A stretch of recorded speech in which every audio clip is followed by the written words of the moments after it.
Dear wealthy man, possessing hundreds of millions in assets. Which girl wouldn't be infatuated? I don't have the right to judge them, since I'm the same. Then she walked towards the desk. First, let's complete the startup plan. Returning to Chen Yuan's side, he asked while pressing his phone, Hui, have you thought about what you want to do in the future? Minhui replied, No, I haven't thought about these things. How about I apply to the startup zone? Chen Yuan heard this and turned to say, It's not impossible, but don't I have other industries? I'll arrange something for you then. Minhui agreed, replying, Okay. Seeing her agree, Chen Yuan finally breathed a sigh of relief, thinking, Minhui is the possessive type of girlfriend. If she goes to school to check on me every day, there's basically no way for me to develop. If I want to build my team step by step, she definitely can't be there. Then he raised his phone, already opening a porn film, and said, Didn't you want to learn the techniques of the island nation? Let me see. Saik, Kawakita Machoto. Ichik, Masunaga, Mizuki, Hui. Which teacher do you want to learn from? Minhui heard this and was shocked, asking, Chen Yuan, how do you know so much? Chen Yuan replied with a smile, I just searched it on the internet, or how else would I know these things? Minhui heard this and said, Okay then, I'll close my eyes and randomly pick one. 20 minutes later, after studying the teaching materials in several porn films, Minhui began to put it into practice. She used her pair of soft assets to massage Chen Yuan, while gently rubbing back and forth, asking in a low voice, Chen Yuan, how does it feel now? Do you like it? Chen Yuan moaned with pleasure. Baby, don't stop. Looking at his expression, Minhui happily thought, I didn't expect I could actually learn it, hey, that way he'll look for me more, right? Chen Yuan saw how hard she was trying, and also thought to himself, is she putting in so much effort for me? Give me another dozen girls like this? The next morning, while still sound asleep, Chen Yuan's phone rang. As soon as he answered the phone, Liu Hong's voice rang out from the other end. Chen Yuan, hurry up, come here quickly, Chen Yuan asked with his eyes still closed. Liu Hong, aren't we brothers? What's the rush? What's wrong with you? Liu Hong replied. Stop talking nonsense, the location has been sent to you. Just come here as soon as possible. Seeing his attitude, Chen Yuan couldn't help but worry. What's going on? A little later, after receiving a call from Liu Hong, Chen Yuan got into his car and headed to their meeting spot. Suddenly, Liu Hong called again. Yuan, we changed locations. I'm at Shuyunjian now. Come here quickly. Hearing this, Chen Yuan grumbled, I was almost there and you just now told me to change the location. Liu Hong replied, I just got off work, and my friends dragged me along. I'm not really interested though. Annoyed, Chen Yuan said, Don't explain. Hurry up, I'll be waiting for you downstairs at Shuyunjian. If you take more than half an hour, I'm leaving you behind. A little while later, Chen Yuan arrived at the spot. He glanced in a direction and thought, Shuyunjian is very close to Advisor Li's place. It can't be such a coincidence, can it? Just as he was thinking this, Li Yuhong came downstairs. As soon as he saw Chen Yuan, he grinned and said, Aya, why are you waiting outside? Come on up for a service. Technician number 98 is really good. Chen Yuan crossed his arms and replied indifferently, Not interested. I have my own private technician. Why would I bother with this place? It was then that Li Yuhong noticed the car in front of him. In a surprised voice, he said, Wait, Yuan, is this your car? What's going on? Chen Yuan replied, What do you think is going on? I just bought it. Hearing this, Yuhong leaned on his shoulder and said, You son of a gun, did you strike it rich? You even bought a GC glass? This is my dream car. After listening to his rambling, Chen Yuan impatiently said, Stop with the nonsense, what did you call me out for? Yuhong gave him a thumbs up, winking meaningfully. Come on, you're one of the shareholders after all. Do you really want to be a simple errand boy? The interior decoration will be finished in 2 days. Let's go! We can talk while getting a service. Technician number 98 will drive you crazy with pleasure, guaranteed. At that very moment, behind him, 2 familiar figures appeared. Just as he was afraid of something happening, it did. It was Li Xiao and Li Meng. As soon as she saw him, Li Meng immediately recognized him. She said loudly, Sis? Is that Chen Yuan? Li Xiao's eyes were filled with contemplation as she replied, It's him all right. On this side, Yu Hong was still babbling on, Look at the change on your face. Are you smitten with number 98? Number 98? But Chen Yuan's expression wasn't changing because of some technician number 98. His face was frozen in place as he looked in their direction and thought, Damn it, it's the advisor. You really get what you hate. Hearing what Li Yuhong said, Li Meng and Li Zhao had different expressions on their faces. Li Meng was utterly furious, while Li Zhao looked completely disappointed. Seeing this situation, if he didn't explain, everything would be ruined. Chen Yuan hurriedly ran over, forcing a strained smile, and said, Advisor, what a coincidence. Seeing this, Yu Hong asked in a low voice, Yuan, who are they? They're so pretty. At this moment, Li Meng didn't say a word. She just pulled Li Xiao's hand and walked away. Seeing this, Chen Yuan panicked and called out, Wait! He ran after them and said, Are you going home to cook? Could you cook me a portion too? I can help. Li Meng couldn't hold it in anymore. She turned around and scolded him. Help with what, Chen Yuan? Do you have no shame? You dare to come to a place like this? Do you even deserve my sister? Seeing that she had gotten to the main point, Chen Yuan now explained, You two misunderstood, I'm just waiting for someone here. Hearing this, Li Meng continued to scold him. You can even make up an excuse like that. My sister has been trying to accept you for the past 2 days. She even bought a gift to reciprocate the bag you gave her last time. And yet I don't want to talk anymore. Go to hell, you scumbag. With that said, she pulled Li Xiao's hand and walked away. Sis, let's go. And she didn't forget to scold him one more time. Go to hell, you damn scumbag. Go find your number 98. Along with that, the favorability points above Li Xiao's head began to drop uncontrollably. 69, 68, 67. Watching them leave, Chen Yuan's face immediately fell. What the hell just happened? Everything was going so well, and now this huge misunderstanding has occurred. At this moment, Li Yuhang also walked over. Knowing he had caused a huge mess, he tiptoed and asked, Yuan, is that your new girlfriend, or should I help you explain a bit? Chen Yuan's face was crestfallen as he replied, Never mind. She's angry, and your explanation wouldn't be very convincing anyway. He thought to himself, This time, I've really hurt Advisor Li's heart. Hearing this, Li Yuhang didn't press the matter. He looked after the two sisters, Li Meng and Li Xiao, and said, Yuan, I'm sorry, I really didn't expect it to turn out like this. By the way, who is she? I've never seen her before. Chen Yuan turned to him and replied, She is my advisor and also my business English teacher. Hearing this answer, Li Yuhang couldn't help but gasp in shock.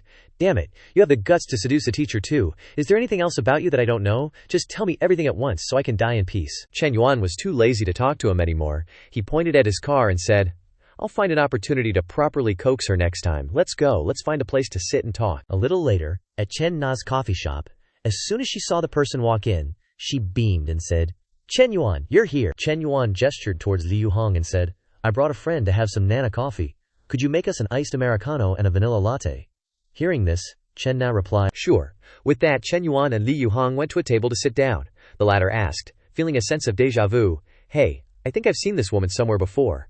Hearing this, Chen Yuan said, Did you forget? Hearing this, Yuhang asked in surprise, Who? It was then that Chen Yuan said, That day at Nanjing restaurant, she was the girlfriend my cousin Ling Guangyao brought. Hearing this, Li Yuhang suddenly realized, Isn't she the saleswoman from the 4S shop? Why is she working here? No way did you hit on someone else's girlfriend again? Chen Yuan gave a wry smile and replied, Hit on. That's not hitting on. This is called mutual attraction. At this, Li Yuhang's face went completely blank and he said, Incredible.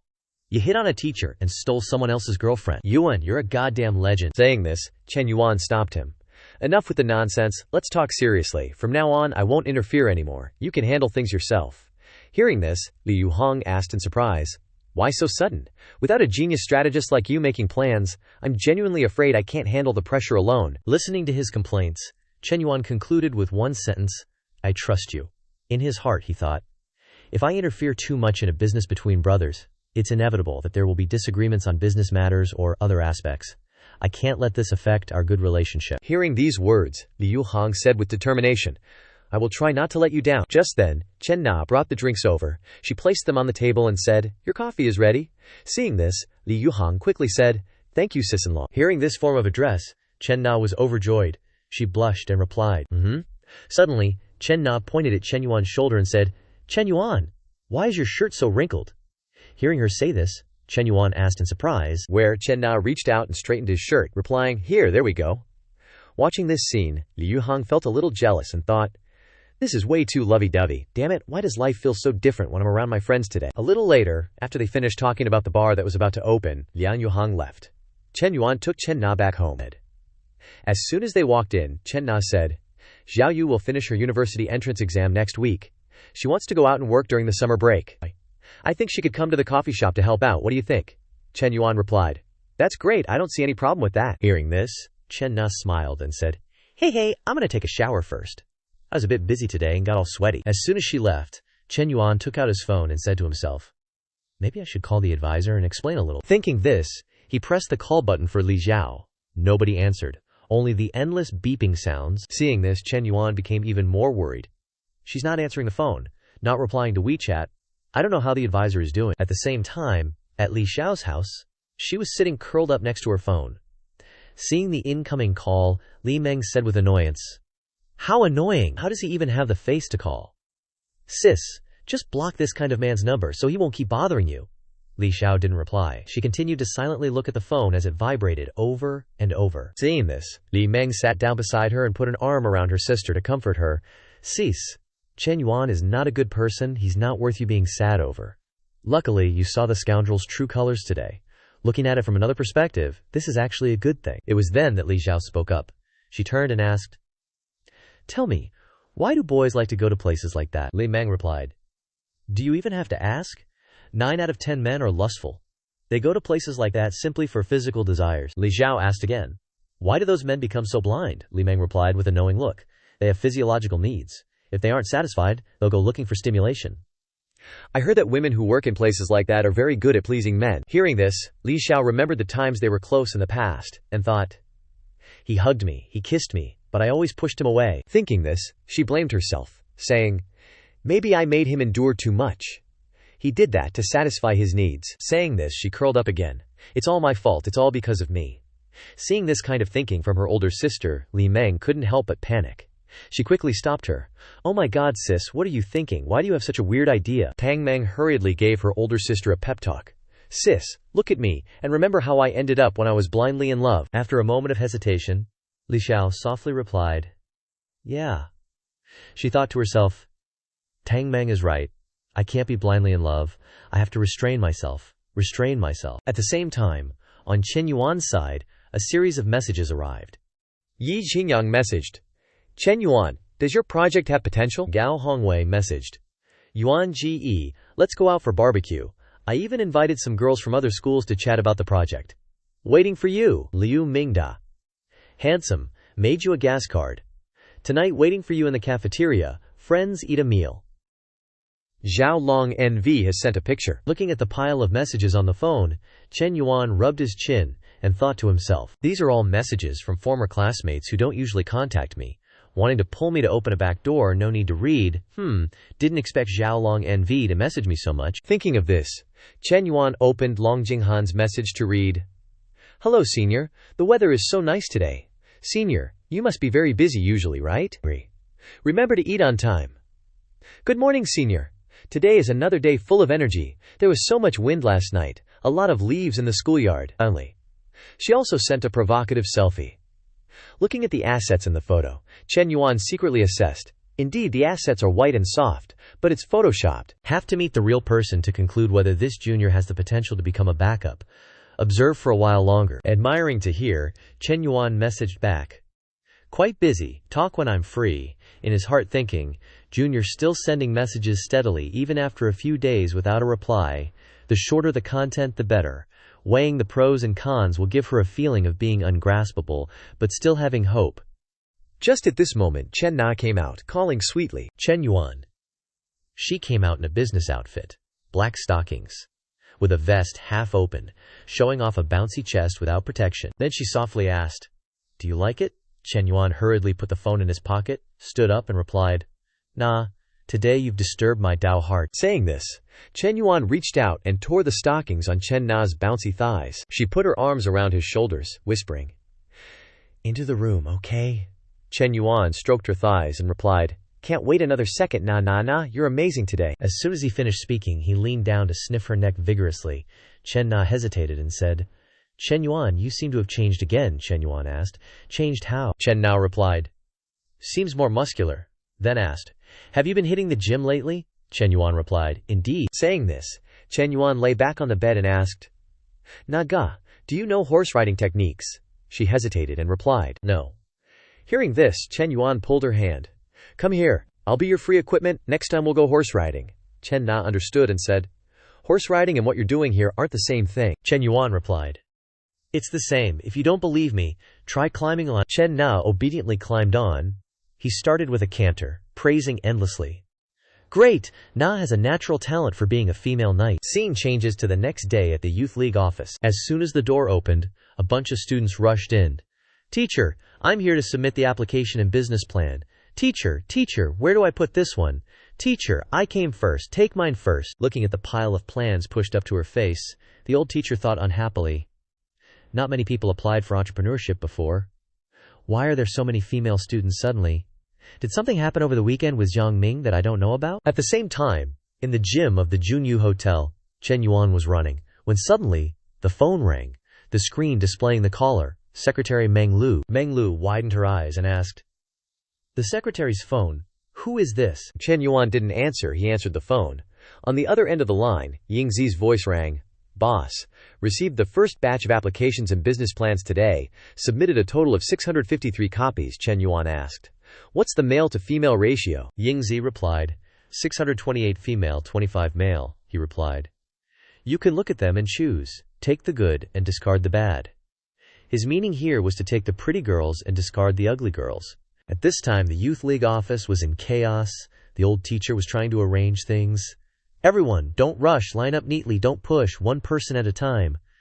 Seeing this scene, Yingzi quietly asked back, "You mean give all the pretty girls a pass?" Chen Yuan replied, "No.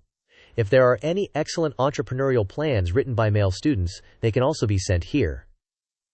Hearing this, Anzi looked up at the stack of plans piled high on the table and replied, feeling helpless, "Yes, boss." After hearing the report, Chen Yuan hung up, thinking, if they're all beauties, wouldn't it just turn into some singing and dancing troupe? I must cultivate talent, to avoid a situation where the system grants me assets later, but I have no one capable of managing them. Only then did Meng Lu turn to him and say, "Chen Yuan, I asked you something, but you still haven't answered me," Chen Yuan replied. "A subordinate of mine at school, why? Are you jealous again?" Meng Lu turned her face away, huffing sullenly. "Of course not, I was just asking." Seeing this, Chen Yuan stroked her head and said with a smile, "Don't overthink it. We have a proper superior-subordinate relationship." Suddenly, the system's notification rang out again. Ding! The system has detected that the host has a third girl with a favorability rating of 90 or above, completing the favorability stage mission. Rewards will be issued soon. Hearing this notification, Chen Yuan was startled and looked over at Meng Lu. Seeing the number 90 above her head, he secretly thought, "My Lu Bao, nice." Such a simple, comforting phrase, yet it could bring such an unexpected gain. Every time an NPC's favorability reaches 90, the system's rewards are very generous. What will it be this time? As soon as he thought this, the system immediately issued the rewards. Diameter increased by 5 millimeters, 30 million filial piety money, exclusive skill exchange card X2. Seeing the pile of rewards, Chen Yuan beamed with joy, muttering to himself, "Holy crap, it's really here." The filial piety money goes without saying. It's specifically for Old Man Chen and Madame Li. I still have one exclusive skill card stored from last time, but the first item is truly heaven-defying. No man wouldn't go crazy for it. Thinking this, he immediately ordered, "System, activate the first item." Instantly, Chen Yuan's divine weapon once again emitted a 5-colored golden light. He quickly felt a change, a warm sensation from his abdomen downwards. The small birdcage quickly became cramped. Chen Yuan couldn't help but be overjoyed. The sensation was so clear. After enhancing his divine weapon, Chen Yuan turned and called out to Meng Lu. "Come here for a moment," she asked, surprised. "What's wrong?" Chen Yuan grabbed her hand, pulling her along and saying, "No time to explain. Let's go upstairs quickly." Seeing his attitude, Meng Lu couldn't help but worry. What's going on? As soon as they entered the bathroom and shed their outer layers, Chen Yuan lunged forward, thrusting his divine weapon straight into the cave. Feeling as if the entrance was about to be torn apart, Meng Lu cried out in panic. Wait, Chen Yuan, something's not right." Chen Yuan asked with a smug expression. "What's not right?" Meng Lu, her eyes full of surprise, replied. "You feel a bit different. Is it just my imagination? Could it be that going to the gym helped it?" Chen Yuan chuckled nonchalantly. "It's also possible that you've changed." Hearing this, Meng Lu replied, "Is that so? Please be a little gentler with me next time. I really can't take it." Chen Yuan hugged her close and replied gently, "All right, my darling, I'll definitely warm up first next time," he secretly thought. The effect is truly obvious. This is exactly it. After 9,981 rounds of combat, Chen Yuan stroked Meng Lu's blissful face and said, "Coach Liu, you rest, I have something to do, so I'll be going now." Saying that, he got up and walked out the door, thinking, it seems this new gun won't just require Lu Bao to adapt, but Na Bao and Hui Bao will also have to adapt. I can't be too hasty next time. A moment later, Chen Yuan stepped out of the car. He thought of Li Xiao, muttering to himself, a day has already passed regarding Li Xiao. The teacher isn't answering calls or replying to messages. At this rate, the misunderstanding between us will only deepen. How can I prove that I truly didn't do it? The key is for the teacher to give me a chance to explain. I should still meet her and talk directly. She doesn't have classes this afternoon, so she's most likely at home. A moment later, Outside Li Xiao's house, a knocking sound rang out. She rushed forward and asked, "Who is it?" From outside, a voice replied, "I'm from downstairs. Your bathroom is leaking water into my apartment." Hearing that, Li Xiao went to open the door. Seeing who it was, she was startled. "It's you, tricking me out again. It's Chen Yuan." Chen Yuan held the door firmly and said in a serious tone, "Let me in." Li Xiao asked sternly, "Why do you want to do what?" After being cornered by Li Xiao, Chen Yuan said with a face full of sincerity, "I feel like we need to talk things out. You must have misunderstood something today." Li Xiao frowned and said, "Misunderstood? You went to that place? Don't tell me you didn't do anything." Chen Yuan replied, "I really didn't do anything." Hearing this, Li Xiao looked away and said, "I don't believe you, and I don't want to hear your explanation. Just go home." Chen Yuan hurriedly recounted everything. "Yesterday, that person messaged me first, asking me to discuss something. When I was almost there, they said they'd changed the location to that club. It was just a coincidence that I ran into you and Li Meng. I've been wanting to explain it to you, and I've been calling you all day, but you wouldn't answer." Hearing these words, Li Xiao immediately turned back and asked, "Then how can you prove that you were waiting for someone there?" Just waiting for this, Chen Yuan quickly pulled out the messages Li Yuhong had sent him yesterday to show her, saying, "Look, these are our messages. He sent me the initial location as the restaurant, then changed it to the club." After reading the messages, Li Xiao was stunned. Chen Yuan continued, "I even urged him to come downstairs quickly when I got there. If you still don't believe me, we can go to Shui Yunjian to check the cameras." Hearing this, Li Xiao finally let go of the weight in her heart. She sighed in relief, thinking, Chen Yuan's words are very convincing, the reasons and evidence are all very complete.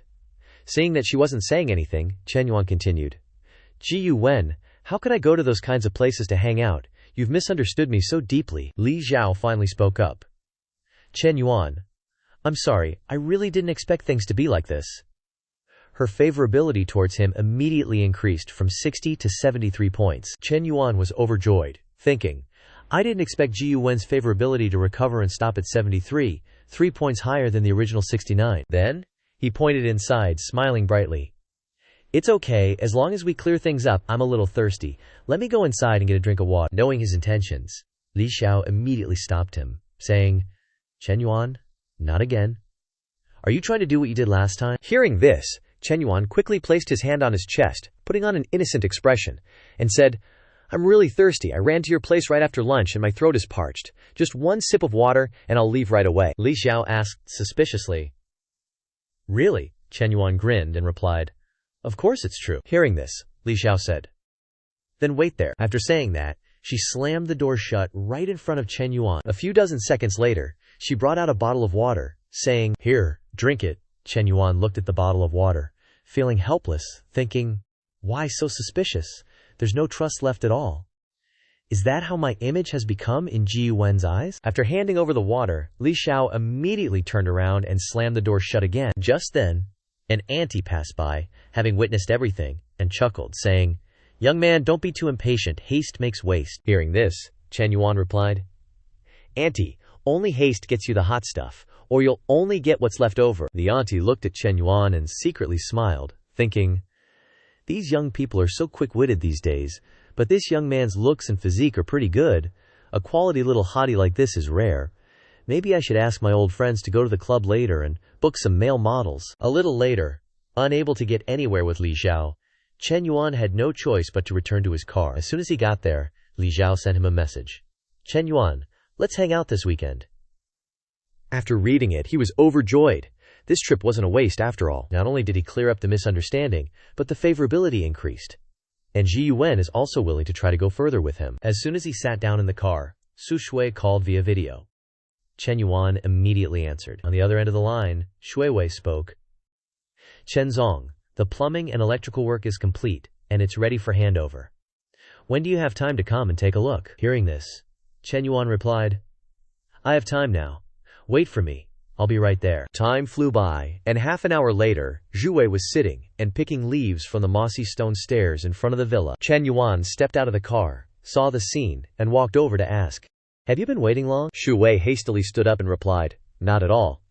Seeing her reaction, Chen Yuan asked again, "Why are you so flustered? I'm not going to eat you." He pointed inside and said, "Take me in to have a look." Hearing that, Zhu Wei turned and walked inside, replying, "All right, Mr. Chen, please come in. I'll explain everything, one by one." Chen Yuan chuckled inwardly, thinking, When it comes to her area of expertise, she calms right down. Haha.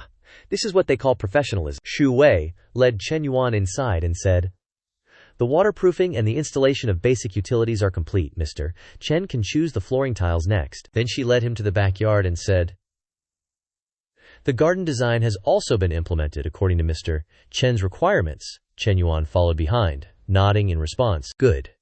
A moment later, after the project inspection was complete, Chen Yuan said softly, "With you supervising, I feel very assured. Now I'm not afraid to live here anymore. Tonight, I'd like to treat you to a meal," Xu Wei replied awkwardly. "I'm sorry, Mr. Chen. I have plans to go home tonight." Hearing that, he cast a glance back and asked, "What plans?"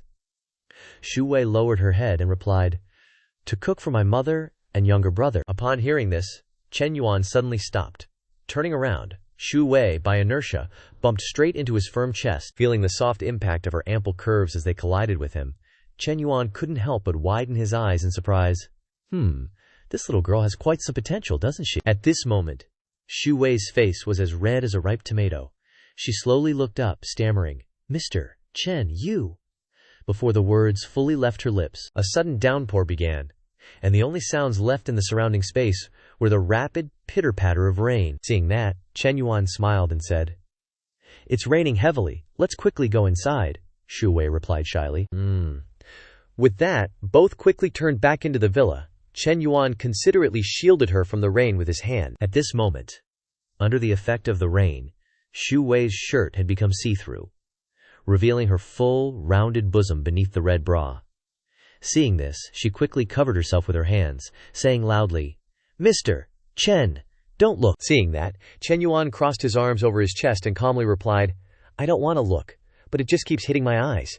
Hearing that, Xu Wei could only fall silent, her whole body shivering intermittently from the cold, and immediately after, she let out a loud sneeze. Instantly, a pair of arms wrapped around her from behind, and Chen Yuan softly said, "This way, you probably won't be cold anymore, right?" Xu Wei couldn't help but widen her eyes in surprise. She looked up, thinking inwardly, "I've never been this close to a boy before. My whole body feels numb. I kinda want to push him away, but he's Mr. Wan's important client, and if I offend him..." Just as she thought this, Chen Yuan spoke up. "Why do you keep staring at me? Is it because I'm handsome?" Hearing that, Xu Wei thought again, is Mr. Chen being narcissistic, or is he joking? How should I answer this? My teachers never taught me about these kinds of things. On his side, looking at Xu Wei's expression, Chen Yuan chuckled inwardly, thinking, "So naive, really easy to tease." Thinking further, he imagined holding Xu Wei tightly in his arms. Her cheeks were still red, even as she tried to tell herself otherwise.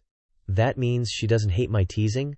Then I have plenty of room to develop this. Half an hour later, the sun began to set, casting a fiery red glow after the rain shower. Chen Yuan reached out to feel it. He looked up and said, "The rain stopped, let's go, I'll take you home," Xu Wei then whispered. "Chen Zong, could you please take your hand off me? It's been half an hour already." Hearing this, Chen Yuan quickly retracted his hand, feigning nonchalance, and replied, "Oh haha, sorry, wasn't I just afraid you'd get cold?" Time flew by, and 40 minutes later, it was almost dark. Chen Yuan's G63 stopped in front of a residential area. Xu Wei got out and said, "Chen Zong, I'm here. Thank you for the ride. I'm sorry for the trouble." Chen Yuan saw this and said, "Can I come up for a bit?" Carrying some of the items, Chen Yuan followed Xu Wei into the residential area. Looking at the surroundings, Chen Yuan couldn't help but sigh. I had imagined her circumstances weren't good, but I didn't expect them to be this bad. This place could be considered a condemned building about to collapse, right? Seeing him resolutely following, Xu Wei finally turned around and said, "Sure, you can come up, but I have to help my family cook dinner, so I won't have time to entertain you," Chen Yuan replied. "You go ahead and do what you need to do.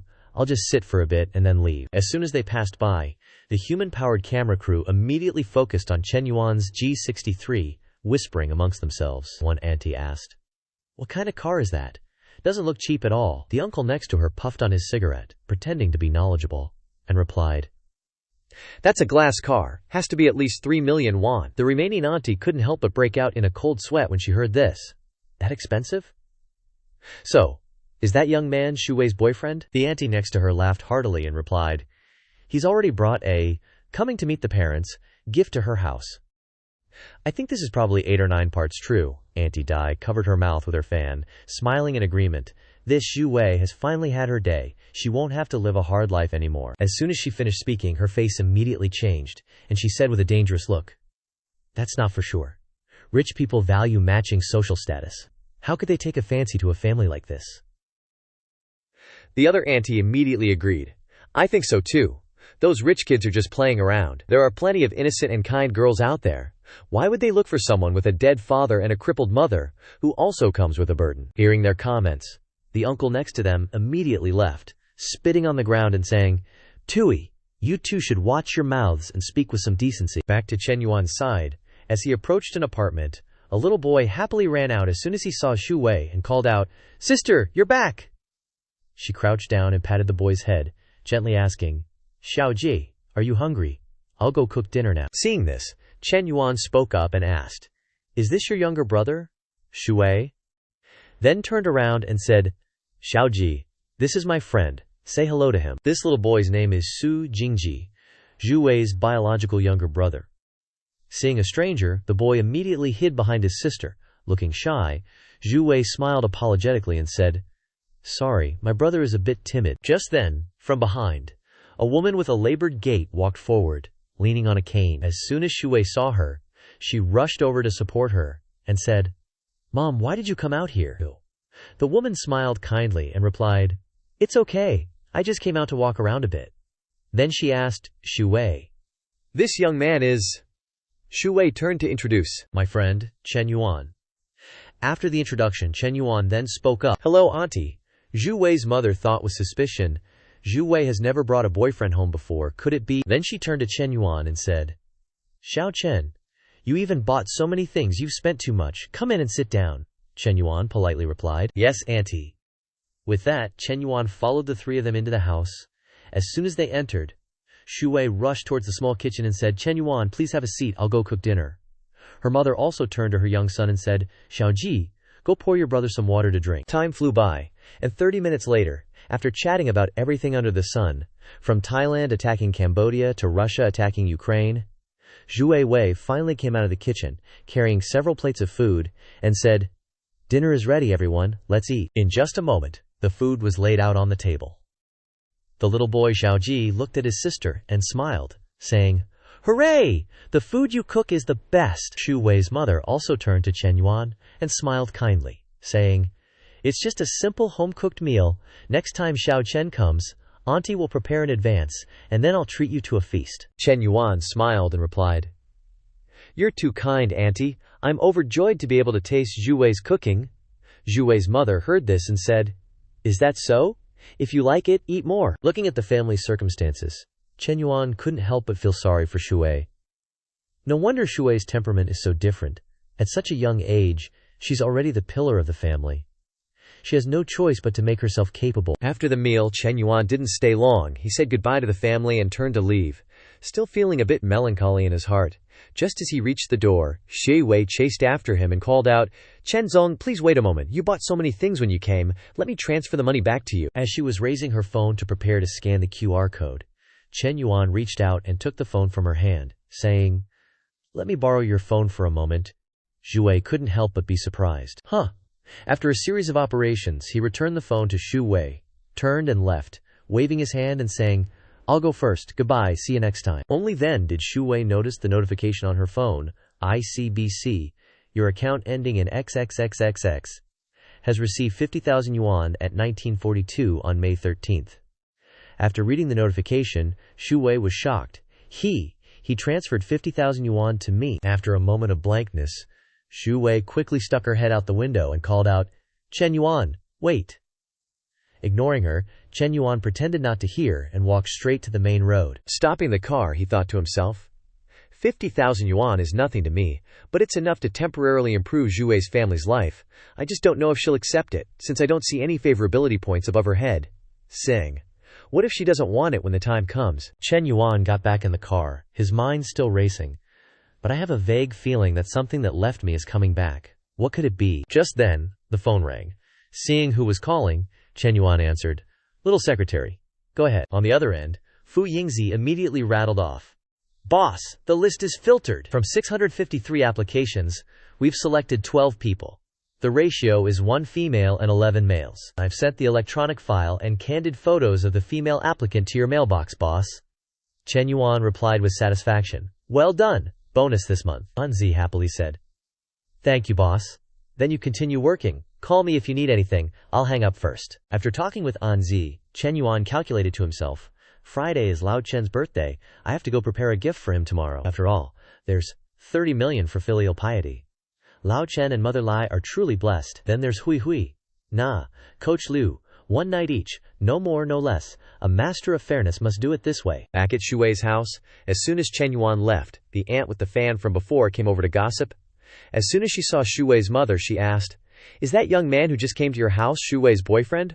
Her mother replied, I don't know. Shu Wei hasn't said anything to me. Hearing this, the aunt leaned closer and whispered, That young man is really rich. The car he drives must be worth 2 or 3 million yuan. Shu Wei's mother's eyes widened in surprise. Huh, that expensive. The aunt covered her mouth with her fan and chuckled. If Shu Wei can become a couple with him, your and Zhao Ji's lives will also improve. So you have to give Zhu Wei a good talking to. Zhu Wei's mother listened, her eyes thoughtful. This is a major event in Zhu Wei's life. I don't want to be a burden to her, forcing her to marry someone she doesn't like. I'll let her decide for herself. The auntie then said, I don't know what Zhu Wei thinks, but that young man definitely has feelings for her, since he even came to her house to visit.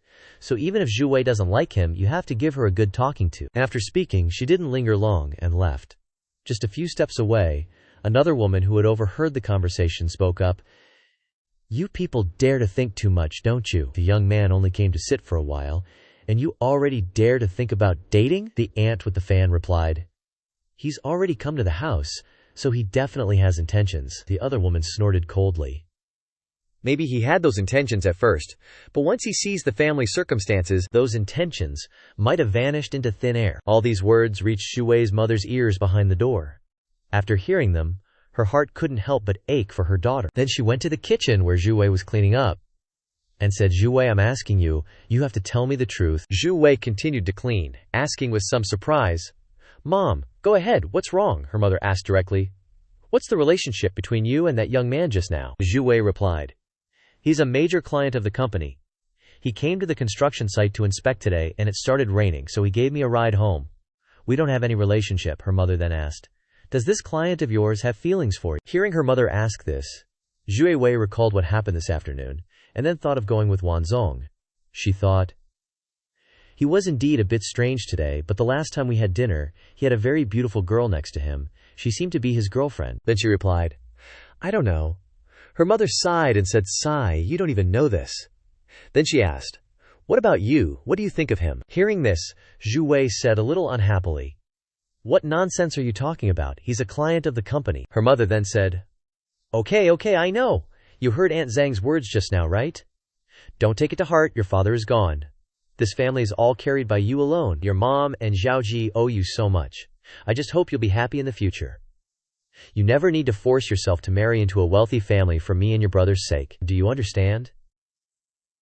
Zhu Wei hugged her mother and said tenderly, Mom, I know, don't worry. At this moment, in her eyes, she revealed a touch of melancholy. The images from the villa replayed in her mind, bit by bit, from accidentally bumping into Chen Yuan's chest to him hugging her from behind. Zhu Wei's heart was actually a little moved. At the same time, on Chen Yuan's side at the Junyu Hotel, still in that room, Chen Yuan and Meng Lu were frantically exchanging moves again. The two threw themselves at each other, unleashing famous techniques from all over the world. Facing Chen Yuan's fierce attacks, Meng Lu's whole body trembled under his baton. Time flew by to the next morning. After a night of field combat, Meng Lu and Chen Yuan were still sound asleep.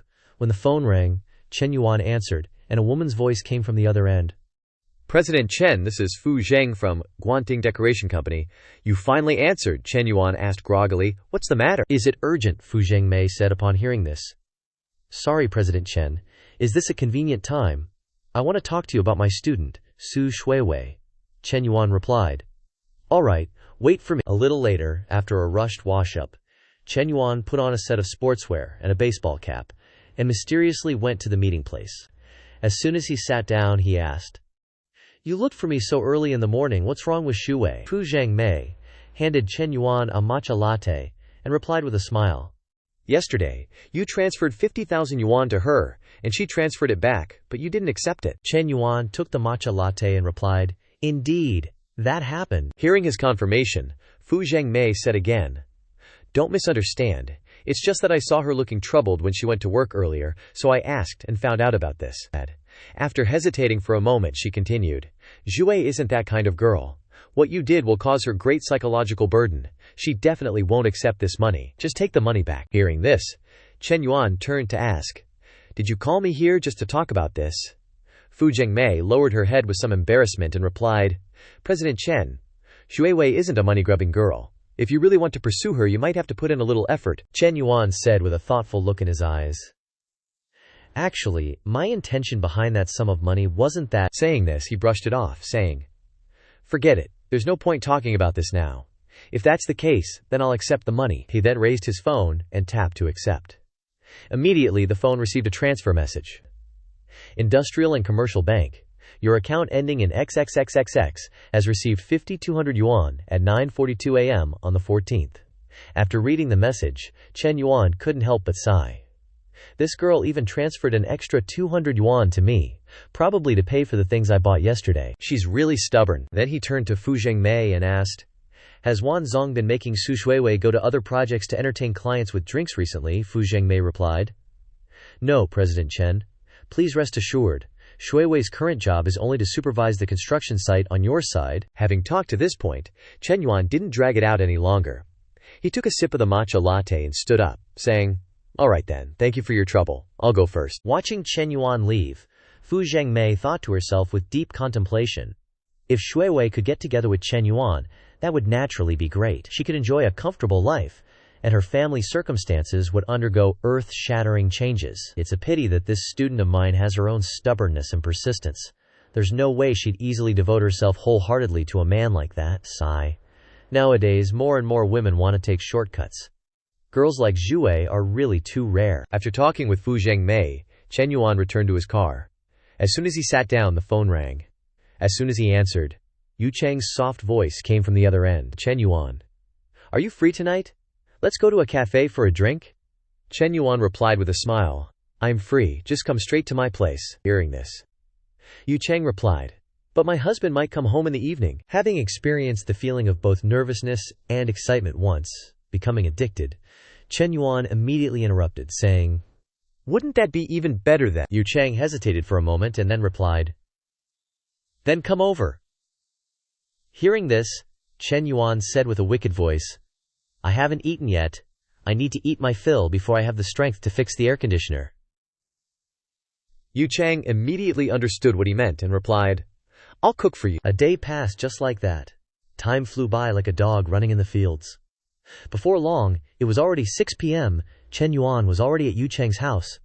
Watching her cook in the kitchen, he asked, "What are you cooking?" Yu Chang turned around and replied with a smile, "Duzhong pig kidney soup." Hearing this, Chen Yuan thought with a wicked expression. She even deliberately prepared this kind of ingredient. As expected, married women are the most understanding. Then he went behind Yu Chang, wrapped his arms around her, and asked in a low voice, "Have you ever cooked this for your husband before?" Hearing these words, Yu Chang replied with some displeasure, "I've never cooked it before. This is the first time I've learned how to make it online." Seeing her expression, Chen Yuan slipped one hand under her clothes, grabbing her breasts, and moved the other hand down to the fork below, asking, "What time will your husband be back?" Yu Chang replied, "Probably around 9 o'clock. Hearing this, Chen Yuan immediately pulled out his weapon from his pocket, directly inserting the sword into Yan Chang's wet sheath, saying, "That means there's still an hour and a half until that time." As soon as the sword was inserted, it felt a little tight.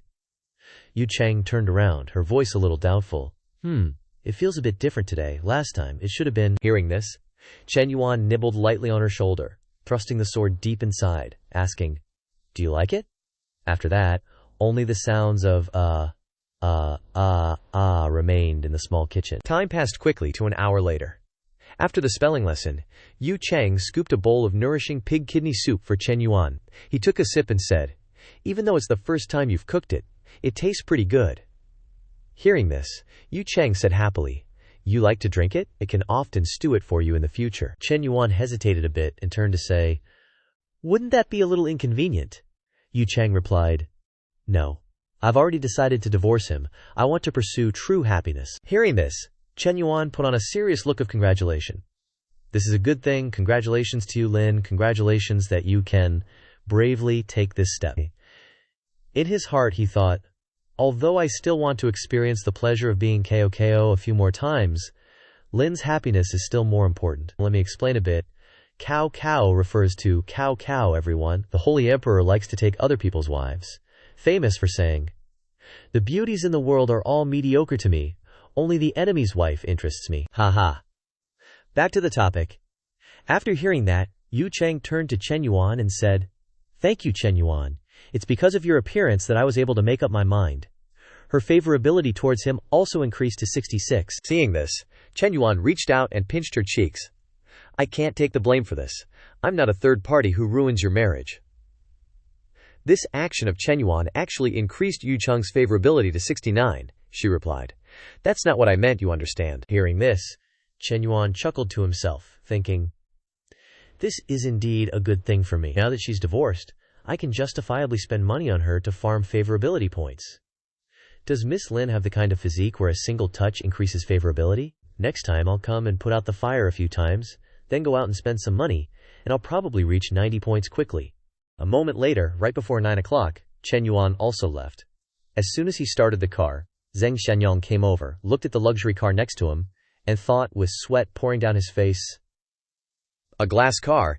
It seems like no one in our neighborhood drives such an expensive car, right?" Looking over, he saw the owner of the car, and he immediately froze. "Wait a minute, this person looks familiar. It seems like I've seen him somewhere before." After a while, he suddenly realized, "I remember now. Isn't this the young Tycoon who bought a car from Chen Na and is supporting her?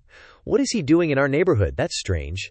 After thinking for a while, he also got out of the car. As soon as he entered the house, he saw Yu Cheng sipping a bowl of soup, and said cheerfully, "Oh, you even specially made soup for me. You're really becoming more and more thoughtful." Hearing him say that, Yu Cheng smiled contemptuously, thinking, "Sorry, Delang, this soup isn't actually for you, Delang. Here is Wu Delang. Bosses, please search on Google." He. Without waiting for Yu Cheng to reply, Zheng Xianyong sat down at the table, poured himself a bowl of soup, and asked, "Why aren't you turning on the air conditioner when it's so hot? What's the point of turning on this circulating fan? Besides, it's not like we're so poor that we have to save this little bit of electricity." Yu Cheng replied, "It's not hot." She chuckled to herself, thinking, "You're overthinking it. I'm just worried that the smell of Chen Yuan is still lingering in the room." Seeing her expression, Zheng Xianyong actually misunderstood, loosened his tie, and said triumphantly, "You finished drinking the soup. I understand what you mean. Wait for me to take a shower, and I'll make you feel good." After speaking, he went straight into the bathroom. 10 minutes later, he happily returned to the bedroom, and as soon as he reached out to open the door, he immediately froze. "Why is the door closed? Wasn't the point of making soup for me to replenish my energy and then use it on you? What's going on? Could it be that she fell asleep because I took too long in the shower?" Thinking this, he went back to the sofa, and while lying down, he grumbled, "What? I gave you the opportunity, but you didn't want it yourself. I'll save this ammunition and find a younger girl tomorrow." Cut to the next morning. On the school field at this time, both handsome men and beautiful women were present. Looking at the people present, Fu Yingzi thought with satisfaction, "Based on Chen Yuan's subsequent suggestions, I have revised the first plan 1-to-1 compared to the previous 11 times. The number of male students has increased to 2, and most of the female students are the campus belles of each class. Especially these people." Her eyes landed on a girl in a flight attendant uniform. For example, Senior Ya Yun of the flight attendant class, 175 meters tall, has everything, and all the older and younger students are crazy about her. Then she looked at a graceful girl. Junior AI 2.0 caused a sensation throughout the school as soon as she entered because her nickname is Little Hot Devil. Next, she looked at a girl in a cosplay outfit. There's also the female neuro of Star Origin City, Zhang Man. Her Mai Sarani cosplay has attracted 200,000 fans on Douyin. At this time, little dragon girl Long Jing Han was also paying attention to them. She thought to herself, "Miscalculated.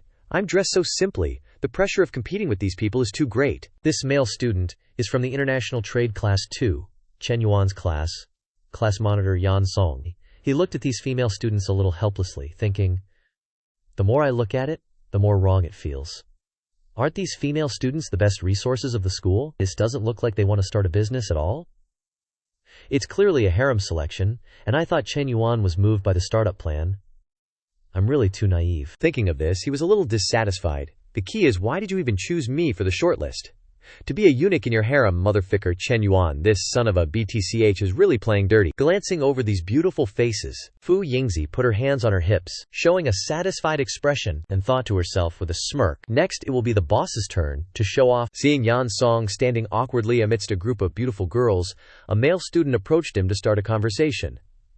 Hello classmate, my name is Mo Zhenwang, finally I've met a fellow townsman. Just then, Chen Yuan walked over and, upon seeing Yan Song, immediately said, Class monitor, I didn't expect you to need to start a business too, he replied with a bitter smile. President Chen, I come from an ordinary family, of course. I have to seize every opportunity to rise up. At this moment, the girls also saw Chen Yuan. Adoration was clearly visible on each of their faces. It's Chen Yuan. Chen Yuan is here. Chen Yuan then turned to Zhenwang.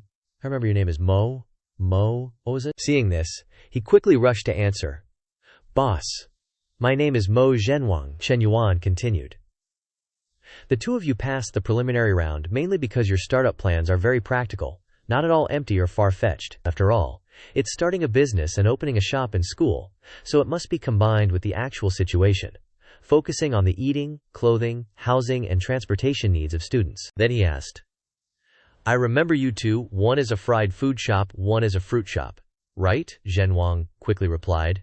Yes, that's right, mine is the fried food shop, Chen Yuan said with a smile. There isn't a fried food shop in the school, you opening one fills this gap. As long as the taste is good and the price is reasonable, business will definitely not be bad. The key is that the space provided by the startup base is right under the female dormitory, so class monitor, your fruit shop is also very promising. Hearing these flattering words, Zhenwang couldn't help but be happy in his heart. The guy thought to himself, hearing that, it seems like the two of us are definitely in. Beside him, Yan Song smiled faintly. According to the current male-to-female ratio, our project is likely just to make up the numbers. After all, if the startup base is all female, public opinion will explode. Chen Yuan's trick to deceive the public is indeed clever, but I don't care, as long as I get the investment. At this time, Chen Yuan turned to Zhenwang and asked, Student Mo, I saw in your resume on the application form that you have worked as a social media influencer, Zhenwang replied. To put it simply, it's an online water army. Hearing this, Chen Yuan asked, Do you have your own team? Zhenwang scratched his head and smiled shyly. Yes, I have a chat group of over 100 people. We've fought together several times. Organization. Just as he said this, Chen Yuan raised his hand to stop him. Alright, stop. You two go back first. Next, I still have to interview the female students. The guy thought to himself. Wait until I have my own business and company later. Who knows, I might use these resources of Mu Zhenwang. 2 hours later, after struggling with a bunch of beauties, Chen Yuan returned to the office in the school. Watching Yingzi carry a pile of documents to the table, the guy praised. Little secretary, you work very well. I didn't have any hope. I didn't expect there to actually be some top quality ones, who are both beautiful and smart. The girl smiled and replied. Working for the boss, of course. I have to do my best. Just then, a knock on the door sounded from outside. Knock, knock, knock. Seeing this, Yingzi went to open the door. The person outside was actually Long Jinghan. The girl asked in surprise. Junior, the interview is over. Do you have anything else? Jinghan said softly. Senior, I have something to say privately with President Chen. Hearing this, Yingzi was a little worried, turned to Chen Yuan, and asked softly, Boss, what should we do? Chen Yuan replied. You go out first. Hearing this, Yingzi stepped outside. Jinghan stepped in, gently closing the door. Chen Yuan then spoke. Speak. What's the matter? Jinghan hesitated a little, and asked worriedly, Senior, let me ask. Have I been eliminated? The girl recalled the interview, thinking in her heart. Because during the interview just now, Chen Yuan's eyes were mainly on those two people, almost never looking at me even once. Hearing this, Chen Yuan replied. The final list will only be known after the re-examination, Jinghan asked worriedly. Then do I have a chance? Chen Yuan smiled dangerously and replied, Haven't I given it to you already? Hearing this, Jinghan thought to herself, That's right. Being allowed into the room again, this is the opportunity. Then she began to speak earnestly. Senior, I currently have a primary accounting certificate and an international certified public accountant certificate. I'm also in the process of taking the primary economist certificate. Although I don't have practical work experience, tasks such as cashier, preparing financial reports, arranging transaction data, and calculating costs for the startup base are all no problem for me." After listening, Chen Yuan replied, "Wouldn't it be better to find an experienced accountant to do these tasks?" Hearing these words, Jing Han couldn't help but be stunned, not knowing how to continue. In her mind, the girl thought, "The number of guys pursuing me can line up from the front gate to the back gate of the school, but all of those guys are broke and pathetic. None of them are worth looking at." After 2 long years, it was difficult to discover a big fish like Chen Yuan. How many times do you have to fight in your life? If you don't strike now, when will you wait? Long Jing Han must catch him. Thinking this, the girl directly approached, placed a kiss on Chen Yuan's cheek, and said in a seductive voice, "I'm sure I'm prettier and have a better figure than that old accountant." Then the girl grabbed Chen Yuan's tie, her eyes full of anticipation. Seeing this, the guy smiled to himself.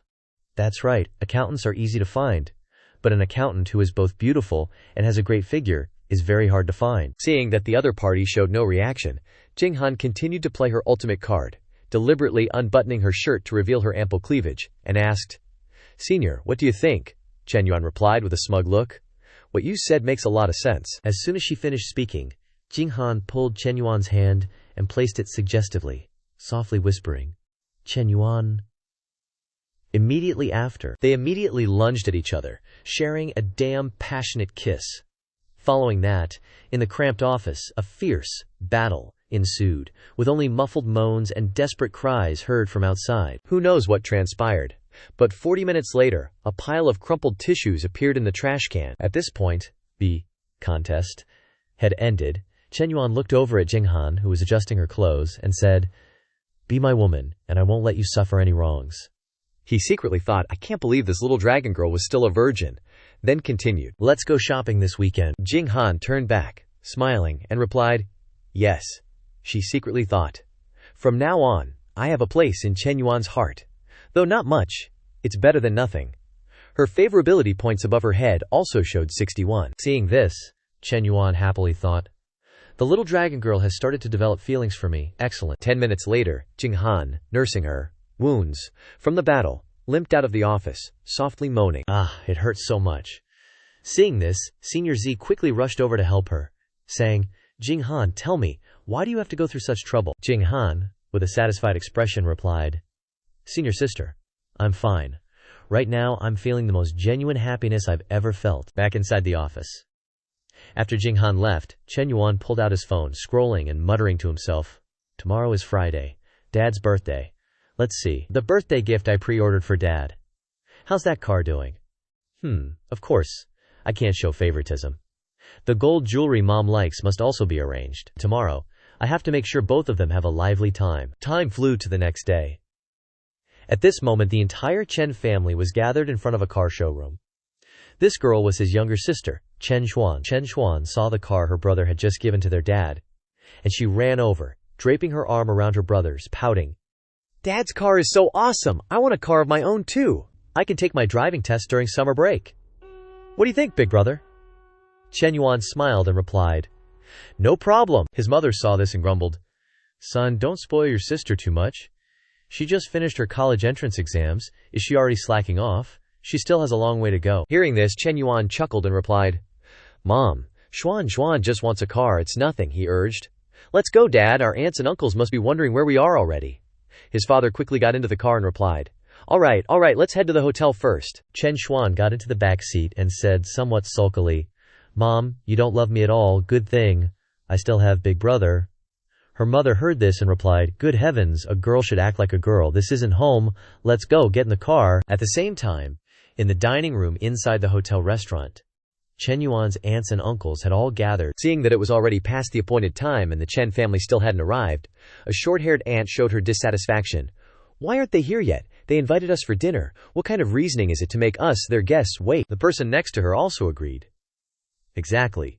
If something came up, they should at least give us a heads up, but they made us arrive so early, and now they're not even here themselves." She thought bitterly. "Although my Yaodi's family borrowed money from them before, we paid it all back long ago. Yet when they owed us money, we only went to ask for it a few times. But when they paid us back, they weren't just arrogant. They even showed disdain for Yao Dai." The other aunt saw this and interjected, "This is my fault. Yesterday Hong Wang called and asked me to relay a message, but I completely forgot. Old Chen Yaodai's wife heard this and said, "That just shows they didn't make thorough arrangements. Why did they only call your family and not ours?" Another person also agreed, "Exactly, why would our own family affairs need to be announced by others?" Hearing their tone, the man wearing glasses couldn't help but feel annoyed, thinking, every single person present here, which one of their families hasn't received favors from mine in the past? Now that my family has gone bankrupt, each one of them jumps out to point fingers and gossip. Truly a bunch of ungrateful white-eyed wolves. The man puffing on a cigarette also spoke up at this moment. Our second brother's family has fallen to this state, yet they still act so arrogant in front of us. Well, his birthday banquet today probably won't be a happy one for him. Old Chen Yaodai's wife heard this and said, "Third uncle, later we'll have to see the eldest brother's performance." Chen Yaodai heard his wife and let out a lewd laugh. Hee hee. Just look at the state of brotherhood in our family. The man wearing glasses couldn't help but sigh inwardly. Old Yaodai turned to the bespectacled man and asked, "Ayong, I see you've changed to a new car. Business at the factory must be booming these days." Hearing this, he feigned modesty and replied, "Just making a bit of pocket money. When discussing business, you need a fancy car to save face. Otherwise, I'd really miss my old one." Old Yaodai moved closer upon hearing this, poured him a glass of wine, and said enthusiastically, "You have to maintain the new car well. Come by my place and get a membership card. I'll give you a 30% discount on everything. Car washes, ceramic coating, polishing, waxing, and window tinting." Young didn't reply to the old man, and turned to the uncle, saying, "Big brother, why don't you call and ask second brother when he's arriving? I think the kids are starving. The entire Cheesy Yu family has gone bankrupt, yet they still put on airs. It's really too much." Hearing these words, the eldest uncle thought unhappily. Yong's wife and Chen Yuan's mother used to have a strained relationship because of some old matters, plus Chen Yuan's academic performance was better and overshadowed their daughter. Now that the Chen Yuan family is down on their luck, they dare to speak like this. Old Yaodai also joined in, adding fuel to the fire with a look of dissatisfaction. "Is something wrong with their family that they're making us wait this long?" Hearing this, the eldest uncle advised, "Let's wait a bit longer. It's your second brother's birthday today, and the main character is the most important." Just as he finished speaking, the door to the banquet room suddenly opened. The Chen Yuan family quickly entered. Old Chen raised his hand, smiling apologetically. "Sorry for making everyone wait.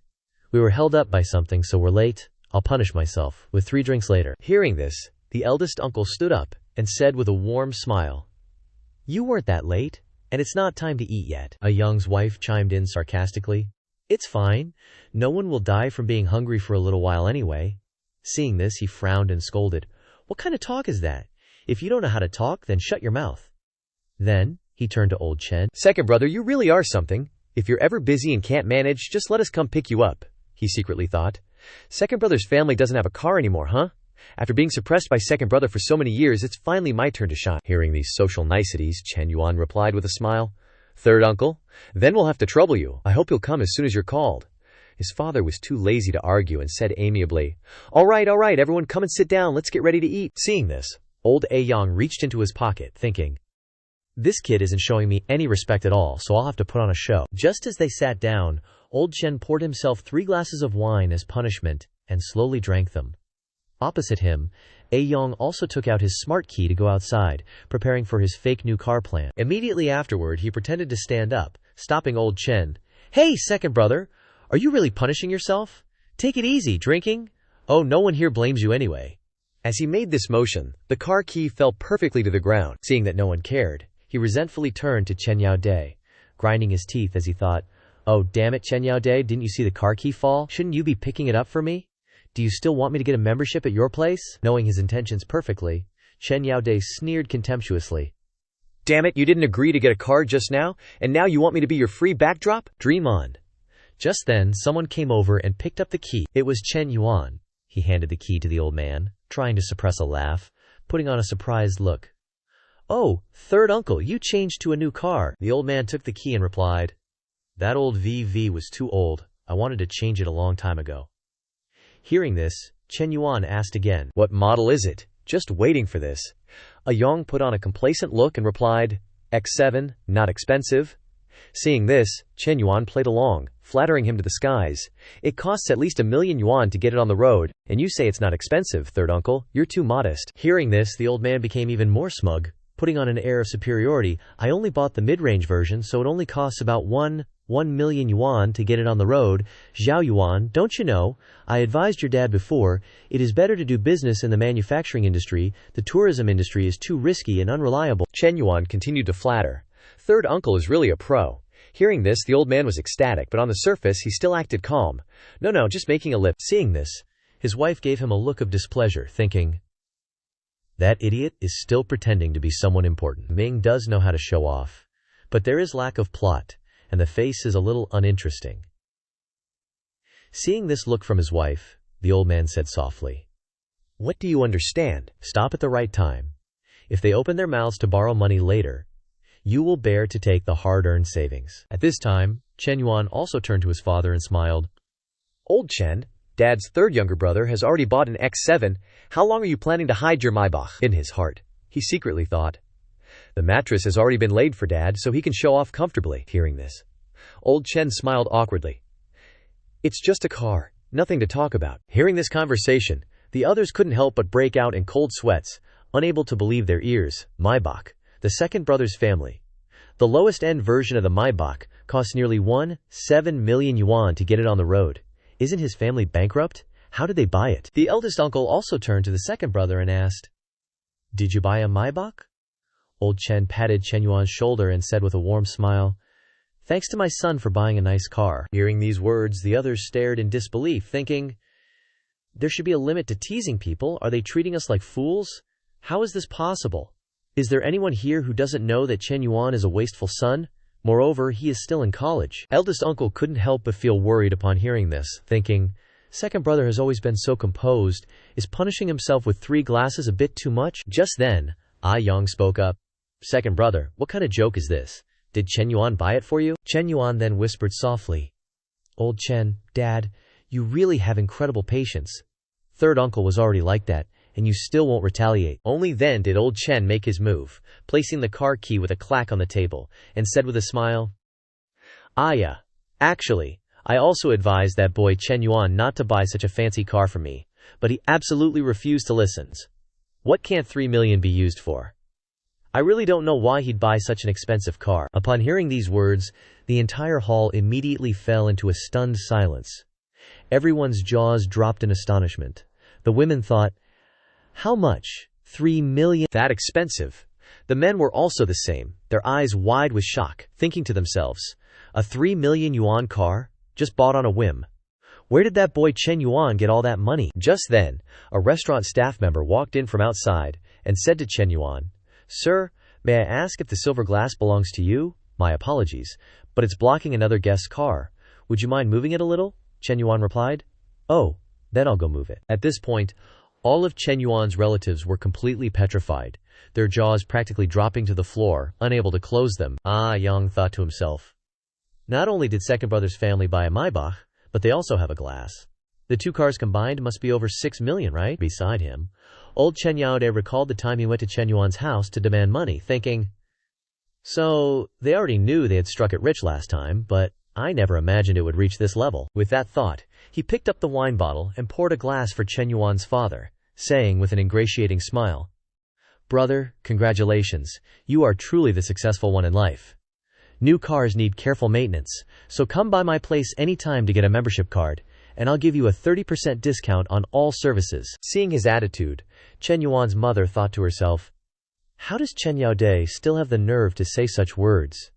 Before, he completely disregarded our old friendship, coming to our house repeatedly to demand money, and now he's crawling back to promote membership cards. On this side, Yong's eyes were still glued to the Maybach key.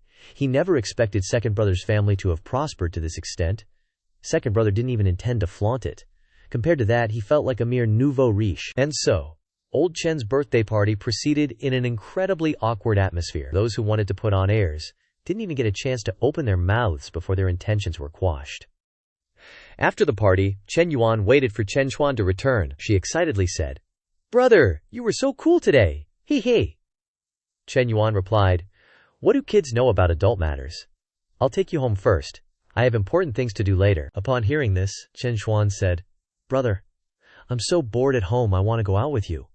What important matter of yours could possibly surprise me anymore? Chen Yuan replied. Indeed, no one understands me better than my little sister. Alright, I'll take you to visit your sister-in-law. A moment later, they arrived at Chen Na's coffee shop. Looking at the luxury car parked nearby, Chen Yuan exclaimed in admiration, "Brother, this car is so cool. How much does one cost?" Chen Yuan calmly replied, "The on-the-road price is 273 million yuan. Chen Yuan couldn't help but be surprised. That expensive. Only then did she realize something was off, and said, "Wait a minute, brother. How do you know how much it costs someone to buy it?" Chen Yuan, with the same calm demeanor, replied, "This car belongs to your sister-in-law. I bought it." Chen Yuan couldn't help but be startled. Holy crap. Just then, Meng Lu walked out from inside and opened the door. She said cheerfully, "Chen Yuan, you're here. Come inside quickly." Seeing that he had also brought a girl with him, Meng Lu immediately froze. "This is my younger sister," Chen Yuan introduced Chen Xuan. At this moment, Qian and Chen Na also ran over. Hearing Chen Yuan's introduction, Chen Na said warmly, "Oh, is your little sister here to visit too? You two siblings look so alike. Come inside quickly." Immediately after, all three gathered around, eagerly doting on Chen Yuan's younger sister. Qian smiled and said, "Little sister is so cute." Chen Na took out a slice of apple and offered it. "Little sister, have some fruit," Meng Lu, standing nearby, brought over a glass. "Little sister, would you like some coffee?" Seeing their enthusiastic attention, Chen Xuan couldn't help but break out in a cold sweat, thinking, all three beautiful older sisters are so enthusiastic towards me. Their tone even has a hint of trying to curry favor. What in the world is going on? She cast a bewildered look towards Chen Yuan, who was smiling slyly, and thought to herself, "Wait a minute, brother. Who exactly is my sister-in-law then?" Meng Lu then said, Qian and I knew Na was moving, so we came specifically to celebrate her new home." She turned to Chen Xuan and said, "Little sister, let me introduce myself. My name is Liu Meng Lu. You can call me Sister Meng Lu from now on." Then she gestured towards Chen Na.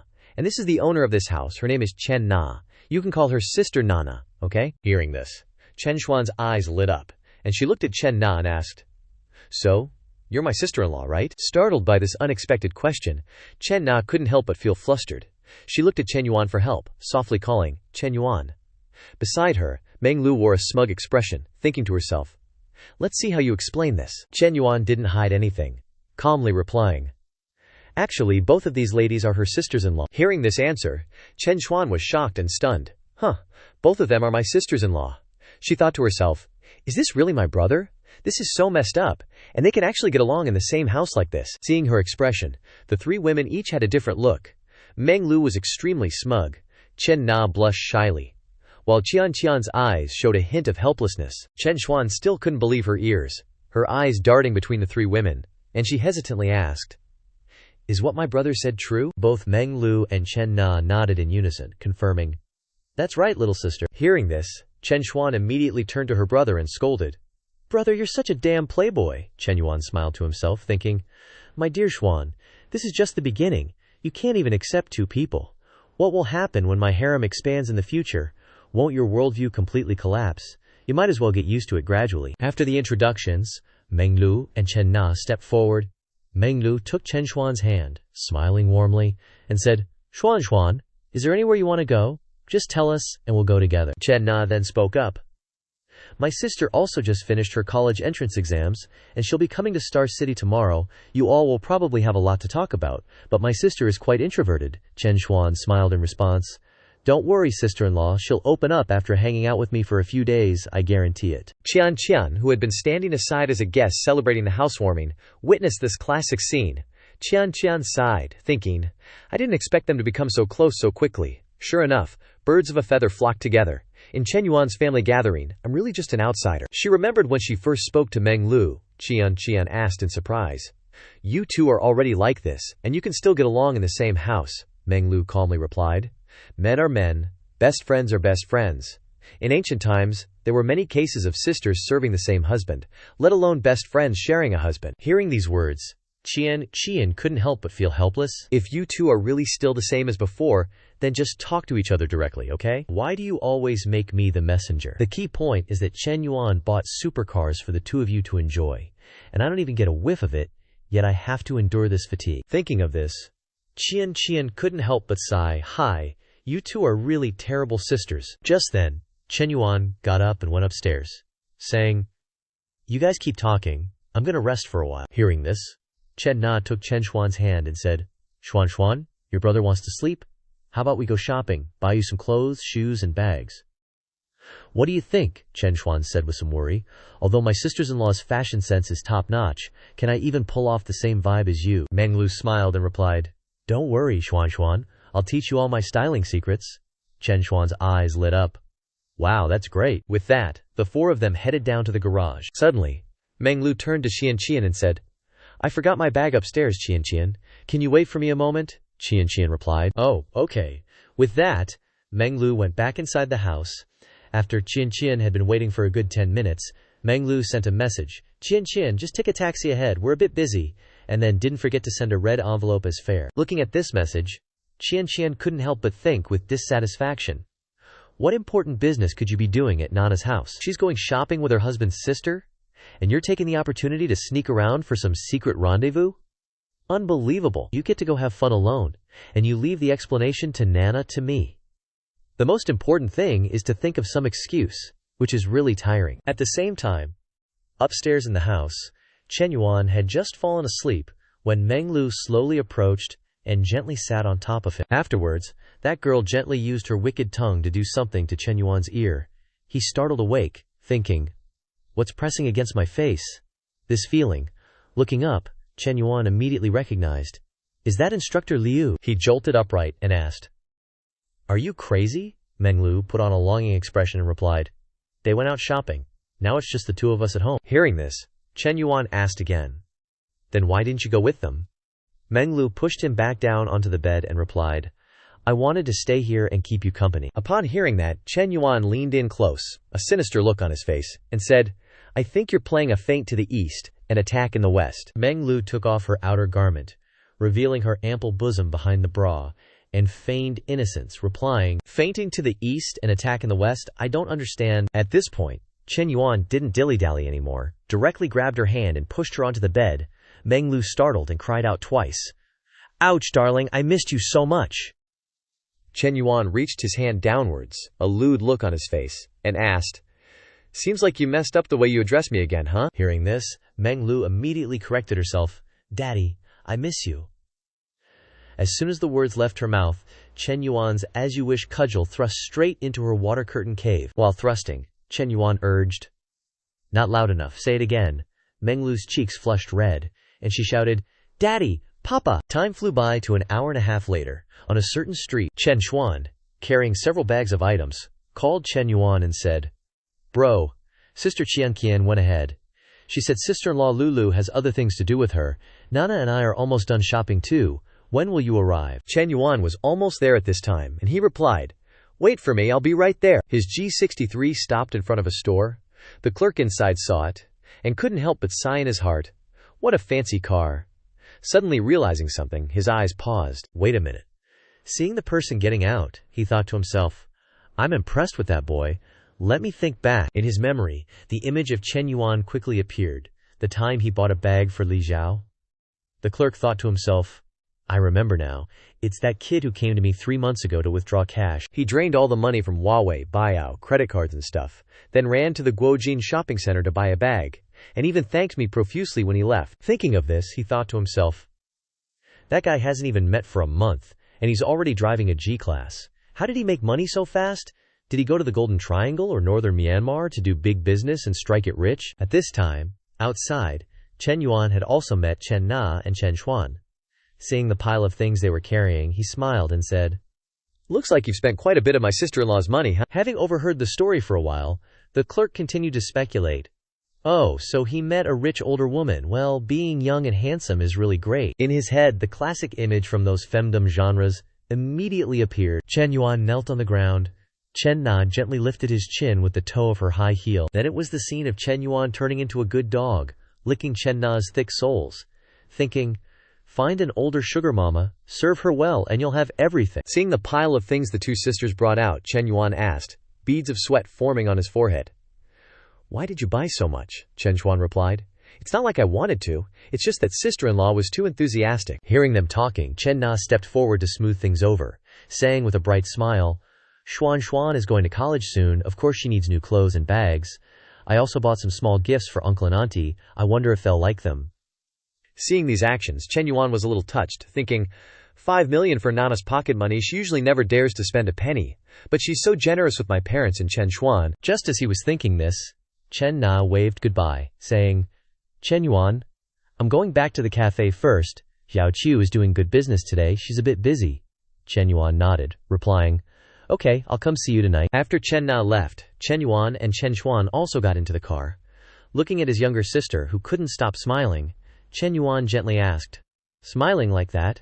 How much money did you spend of your sister-in-law's? Chen Xuan, while testing out the new makeup she bought, replied with a bright smile, It seems to be more than $400,000. Hearing this, Chen Yuan said, Anyway, you're the Tang family's precious princess. Smiling like that over a few $100,000, what kind of behavior is that? Chen Xuan leaned on her brother's shoulder, laughing happily. Oh brother, even when our family was well off before, our parents never splurged like this. Not wanting to dwell on this subject any further, Chen Yuan turned and asked, Do you know what to say when we get home? The girl winked playfully, replying, Of course I know. I'll just tell mom and dad that you've found me 2 sisters-in-law. Hearing this answer, Chen Yuan slammed on the brakes. He turned to her, frowning, and said, Do you want mom to break my legs? Don't you know that mom has always been the strictest when it comes to relationships? Seeing his reaction, Chen Xuan laughed out loud. Haha, I'm just kidding, brother. I know what to say, but how are you going to thank me? Chen Yuan replied. Didn't you just receive a $400,000 gift? Chen Xuan immediately retorted. That was bought by sister-in-law, not you. Hearing this, Chen Yuan's eyes widened as he asked, So you're trying to extort your brother? Chen Xuan giggled, replying, Hey, how could a businessman's deal be called extortion? At this point, Chen Yuan couldn't help but sigh helplessly. All right, just tell me what you want next time. Hearing this, the girl cheered excitedly. Hooray! A moment later, Chen Xuan and Chen Yuan arrived home. Seeing the pile of things they brought back, Chen Yuan's parents couldn't help but widen their eyes. In surprise, his mother asked, Didn't you say you were just going out for a walk? Why did you buy so much stuff? Chen Xuan quickly spoke up, replying with a smile, Mom, this is a gift that I and sister-in-law bought for you and Dad. Hearing his daughter's words, Chen Yuan's father turned to him, asking in surprise, Sister-in-law, son, when did you get a girlfriend? In contrast to his worried expression, Chen Yuan's mother smiled brightly and eagerly asked, What's her personality like? Why didn't you bring her home since you bought so much stuff? Chen Yuan replied with a smile. We've been dating for a while. I didn't say anything before because I didn't feel like the time was right, Chen Xuan quickly added. Mom, sister-in-law has a great personality. She's gentle, considerate, and virtuous. Hearing this, Mr. and Mrs. Chen pulled Chen Xuan aside, asking her all sorts of questions about their daughter-in-law. The girl also happily recounted everything. Seeing this scene, Chen Yuan chuckled to himself, feeling lucky. Luckily Xuan Mei is here, or I definitely wouldn't have been able to handle it. Next, there are many things to do. Tomorrow I have to pick up my sister-in-law, Xinyu. This weekend I have to go shopping with my consultant. And I also have to take my junior classmate, Xiaolong Nu, to get a consumer rebate. Next week, the re-evaluation exam will begin at the entrepreneurship base. Once the project is approved, I can receive Tongdaji's mysterious reward. I'm really looking forward to it. Time flew by quickly to 10 p.m. Chen Yuan had now arrived at Chen Na's new home. As soon as she opened the door, he said, Na, I have to pick up Xinyu tomorrow. Can I sleep here tonight? The girl agreed, replying, Okay, I just learned a few new things. I've always wanted to try them out with you. Saying this, she took Chen Yuan's hand and led him inside. Seeing this, he asked enthusiastically, What new things, Na? Tell me. I'll wake up immediately. Chen Na smiled, replying, Wait for me a moment. Saying this, she went to the refrigerator, taking out a glass of ice water and a glass of hot water, placing them on the bedside table. Seeing this, Chen Yuan's eyes widened as he asked, Ice water and hot water? Na. Are you planning on not letting me sleep tonight? The girl didn't reply.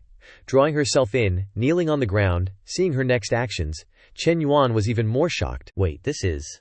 Chen Na looked up and asked, Can you feel it? Chen Yuan replied, Nah, how could I just feel it? I almost couldn't control myself. Hearing this, Chen Na didn't say anything more.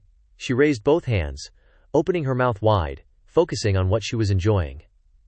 As for Chen Yuan, he could only close his eyes tightly, enjoying the experience. And so, another night of guerrilla warfare passed. The next morning the two had arrived at Chen Na's house to pick up Xinyu. Watching her daughter leave, Chen Na's mother carefully instructed, Help your sister out a lot at her place. After all, your sister is busy with work.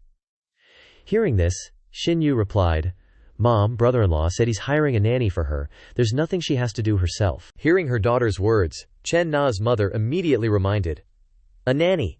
No need to waste money. We can do things like laundry and cooking ourselves. Chen Yuan, you need to be more understanding and help your sister share the burden. Seeing this, Chen Na smoothed things over. Mom, Chen Yu is just coming early to get acquainted. With me and Chen Yuan here, everything will be fine. Chen Yuan, who had been standing outside for a while, finally spoke up. Auntie, don't worry, we will definitely take good care of Chen Yu. After a while, the farewell scene finally ended. Chen Yuan, Chen Na, and Chen Yu got into the car and left. At this time, an auntie approached Chen Na's mother and exclaimed, Oh my, her son-in-law has changed cars again. That one looks like a G-Class. It must cost 2 to 3 million yuan, Chen Na's mother replied. Actually, we don't understand these things, as long as Nana and Xiao Chen like it. That's what she said, but in her heart, another worry arose. Last time Xiao Chen came to the house, Chen Yuan especially admired him. I don't know if this is a good thing or a bad thing. Back with Chen Yuan and the others, he looked in the rearview mirror and asked, Chen Yuan, you did well on the college entrance exam, right? Which school did you apply to? Chen Yu replied. Right here in Xingcheng. Chen Yuan nodded and said, That's good. Being in Xingcheng means there's someone to take care of you. Your sister has already prepared a room for you. Hearing this, the image of her sister and Chen Yuan playing charades flashed in Xin Yu's mind. A room at my sister's house. Then I can. Her face flushed, and she shyly replied, No, that's not right, brother-in-law, sister. I'm afraid of bothering you two. Chen Yuan said, What's the bother? Your sister gets lonely at home alone. You should come and stay with her, Chen Nas added. That's right, your brother-in-law isn't home often. At this time, Xin Yu was intently looking at Chen Yuan, her eyes filled with infatuation as she thought, Brother-in-law isn't that much older than me. He speaks to me so gently, and my parents are respected by the neighbors because of him. The family has completely changed, but why do I feel my heart racing when I see brother-in-law today? Along with that, a number 60 began to appear above her head, indicating her favorability. Seeing this, Chen Yuan couldn't help but break out in a cold sweat, thinking to himself, Why is favorability appearing? Has this girl developed feelings for me? Or is she trying to seduce me into committing a crime? A moment later, the car arrived. After dropping Xin Yu and Chen Na off, Chen Yuan lowered the car window and said, Na, take Xin Yu out to play. I have work to do. Don't wait for me for dinner. Chen Na waved goodbye and replied, I know, go to work. A moment later, Chen Yuan arrived below Li Xiao's apartment.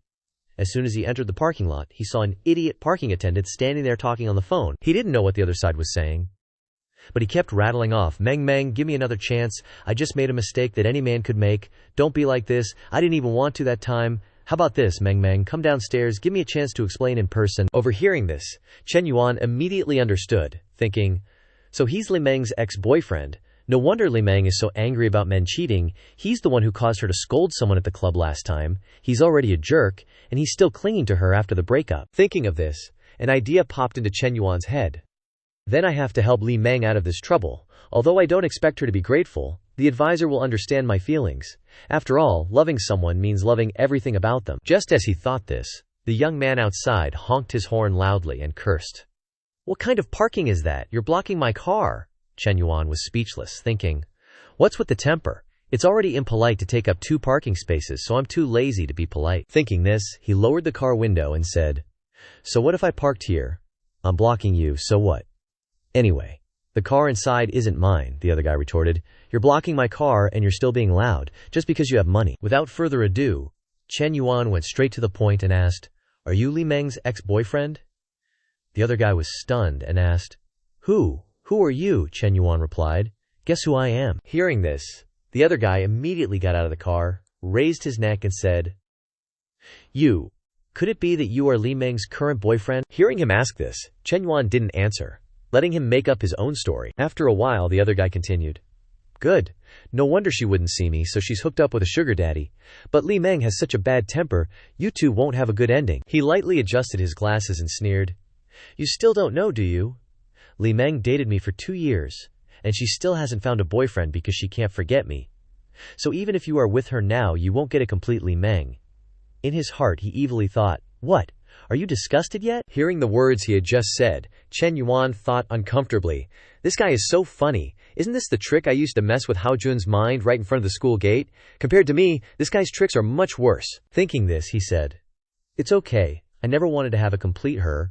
I'm very content. Having her body is enough. He attacked the opponent but was attacked in return. Hearing these words, Li Meng's ex-boyfriend immediately imagined the two of them making love, his face stunned on the spot. What? She and you already? Hearing his ex-girlfriend Li Meng's words, Chen Yuan lightly adjusted his glasses and replied, Isn't that just stating the obvious? Seeing his attitude, Lu Bin became even more resentful. He thought about how he'd been with her in university, loved her for 2 years but never got her, and this bastard got her instead. He had thought Li Meng wasn't dating because she still remembered him. Damn, she's worse than a dog. Just as he thought of this, Chen Yuan suddenly raised his hand and called out, Counselor, over here, over here. Li Xiao walked over, looking displeased, and replied, Wait a moment. After saying that, she walked straight towards Li Meng's ex-boyfriend, saying in a serious tone, Lu Bin, from now on, don't come around anymore. My sister will definitely not see you again. Having said that, Li Xiao walked straight towards Chen Yuan. Let's go, Chen Yuan. Lu Bin was stunned. Huh, aren't you Li Meng's boyfriend? Why does it feel like something's off? Why do you look like a couple with her sister? Chen Yuan turned his head back and replied with a sly smile. Don't ask so much about rich people's business. Haven't you heard the saying? A good treat can even please the ancestors. Goodbye, country bumpkin. Watching Chen Yuan and Li Xiao get into the car, Lu Bin still couldn't believe his ears. What the hell, is this for real? He howled with resentment. With money, you can do whatever you want, do whatever others can't. The highest level of playing is one emperor with 2 empresses, 2 sisters serving 1 husband. This is insane. Turning back to Chen Yuan's side, Li Xiao turned around and questioned. Chen Yuan, what nonsense are you talking about? 2 sisters serving 1 husband. The guy smiled sheepishly and replied, Counselor, I just don't want that idiot to bother your sister anymore. Affecting your sister-in-law's mood. Wouldn't that also affect your mood? Li Meng blushed shyly. You're talking nonsense again. Who's your sister-in-law? I haven't agreed to anything with you yet. But after being dealt with by you like that, he probably won't dare to pester Li Meng anymore in the future. Without him, Li Meng will definitely get out of the darkness soon. Chen Yuan listened and smiled, saying, Well, alright, let's not mention that spoil sport anymore, counselor. Let's go shopping at Guojin first, then go have dinner and watch a movie. Li Xiao, hearing this, replied with some worry. Don't go to Guojin anymore, it's too expensive there, I can't afford it, Daixin is fine. Chen Yuan listened and said, What's expensive or cheap, I'll buy it for you. Li Meng quickly refused, replying, No need, I don't want to spend your money, besides you've already bought me such an expensive bag. Seeing her refuse, Chen Yuan then made up an excuse. Actually, my sister's birthday is coming up. I want to surprise her, so this time going to Guojin is to ask you to help me choose a gift, Li Xiao asked with some surprise. Really? Chen Yuan replied with a smile. Of course. The girl listened and said, Anyway, we've already made it clear, okay, if you still buy it for me at that time, I definitely won't accept it. Chen Yuan replied with a smile. No problem. Although he said that, in his heart he thought, HMPH. When we get there, I'll naturally have a way to make you accept the gift. Time flew by, and a moment later, Chen Yuan and Li Xiao appeared in a fashion store at Guojin. Seeing Li Meng looking at one model after another, the saleswoman said with a warm smile, Hello, if you like it, you can also try it on. Chen Yuan, hearing this, immediately added, That's right, if you like it, just try it on. Li Xiao, hearing this, didn't stand on ceremony anymore. She turned to the saleswoman and said, Then please, beauty, help me get this one in size S to try on. The saleswoman, hearing this, thought to herself, With such a full bust, size S definitely won't fit.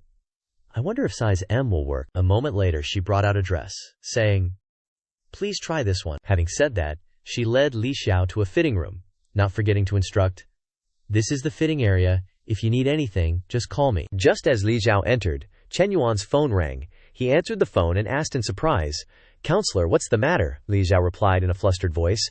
Chen Yuan, the zipper on my back is stuck. The saleswoman isn't outside. Can you call her in to help me? Chen Yuan, hearing this, immediately stood up and said, This doesn't need to bother the saleswoman. Just let me handle it. Wait for me. After saying that, he walked in, saying, Turn your back, I'll help you, Li Xiao.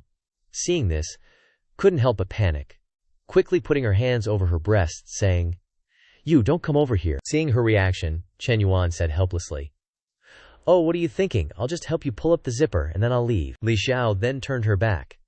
Then do it quickly. Chen Yuan approached and pulled up the zipper on Li Xiao's back. Looking at her bare back, he couldn't help but be stunned. I think Counselor has a really beautiful back. Seeing him just standing there in a daze, Li Xiao urged, Chen Yuan, Help me pull it up. Chen Yuan then began to pull up the zipper, not forgetting to take the opportunity to touch Li Xiao's bare back, saying, I know you're in a hurry, but don't rush, consultant. If you break someone's dress, you'll have to pay for it.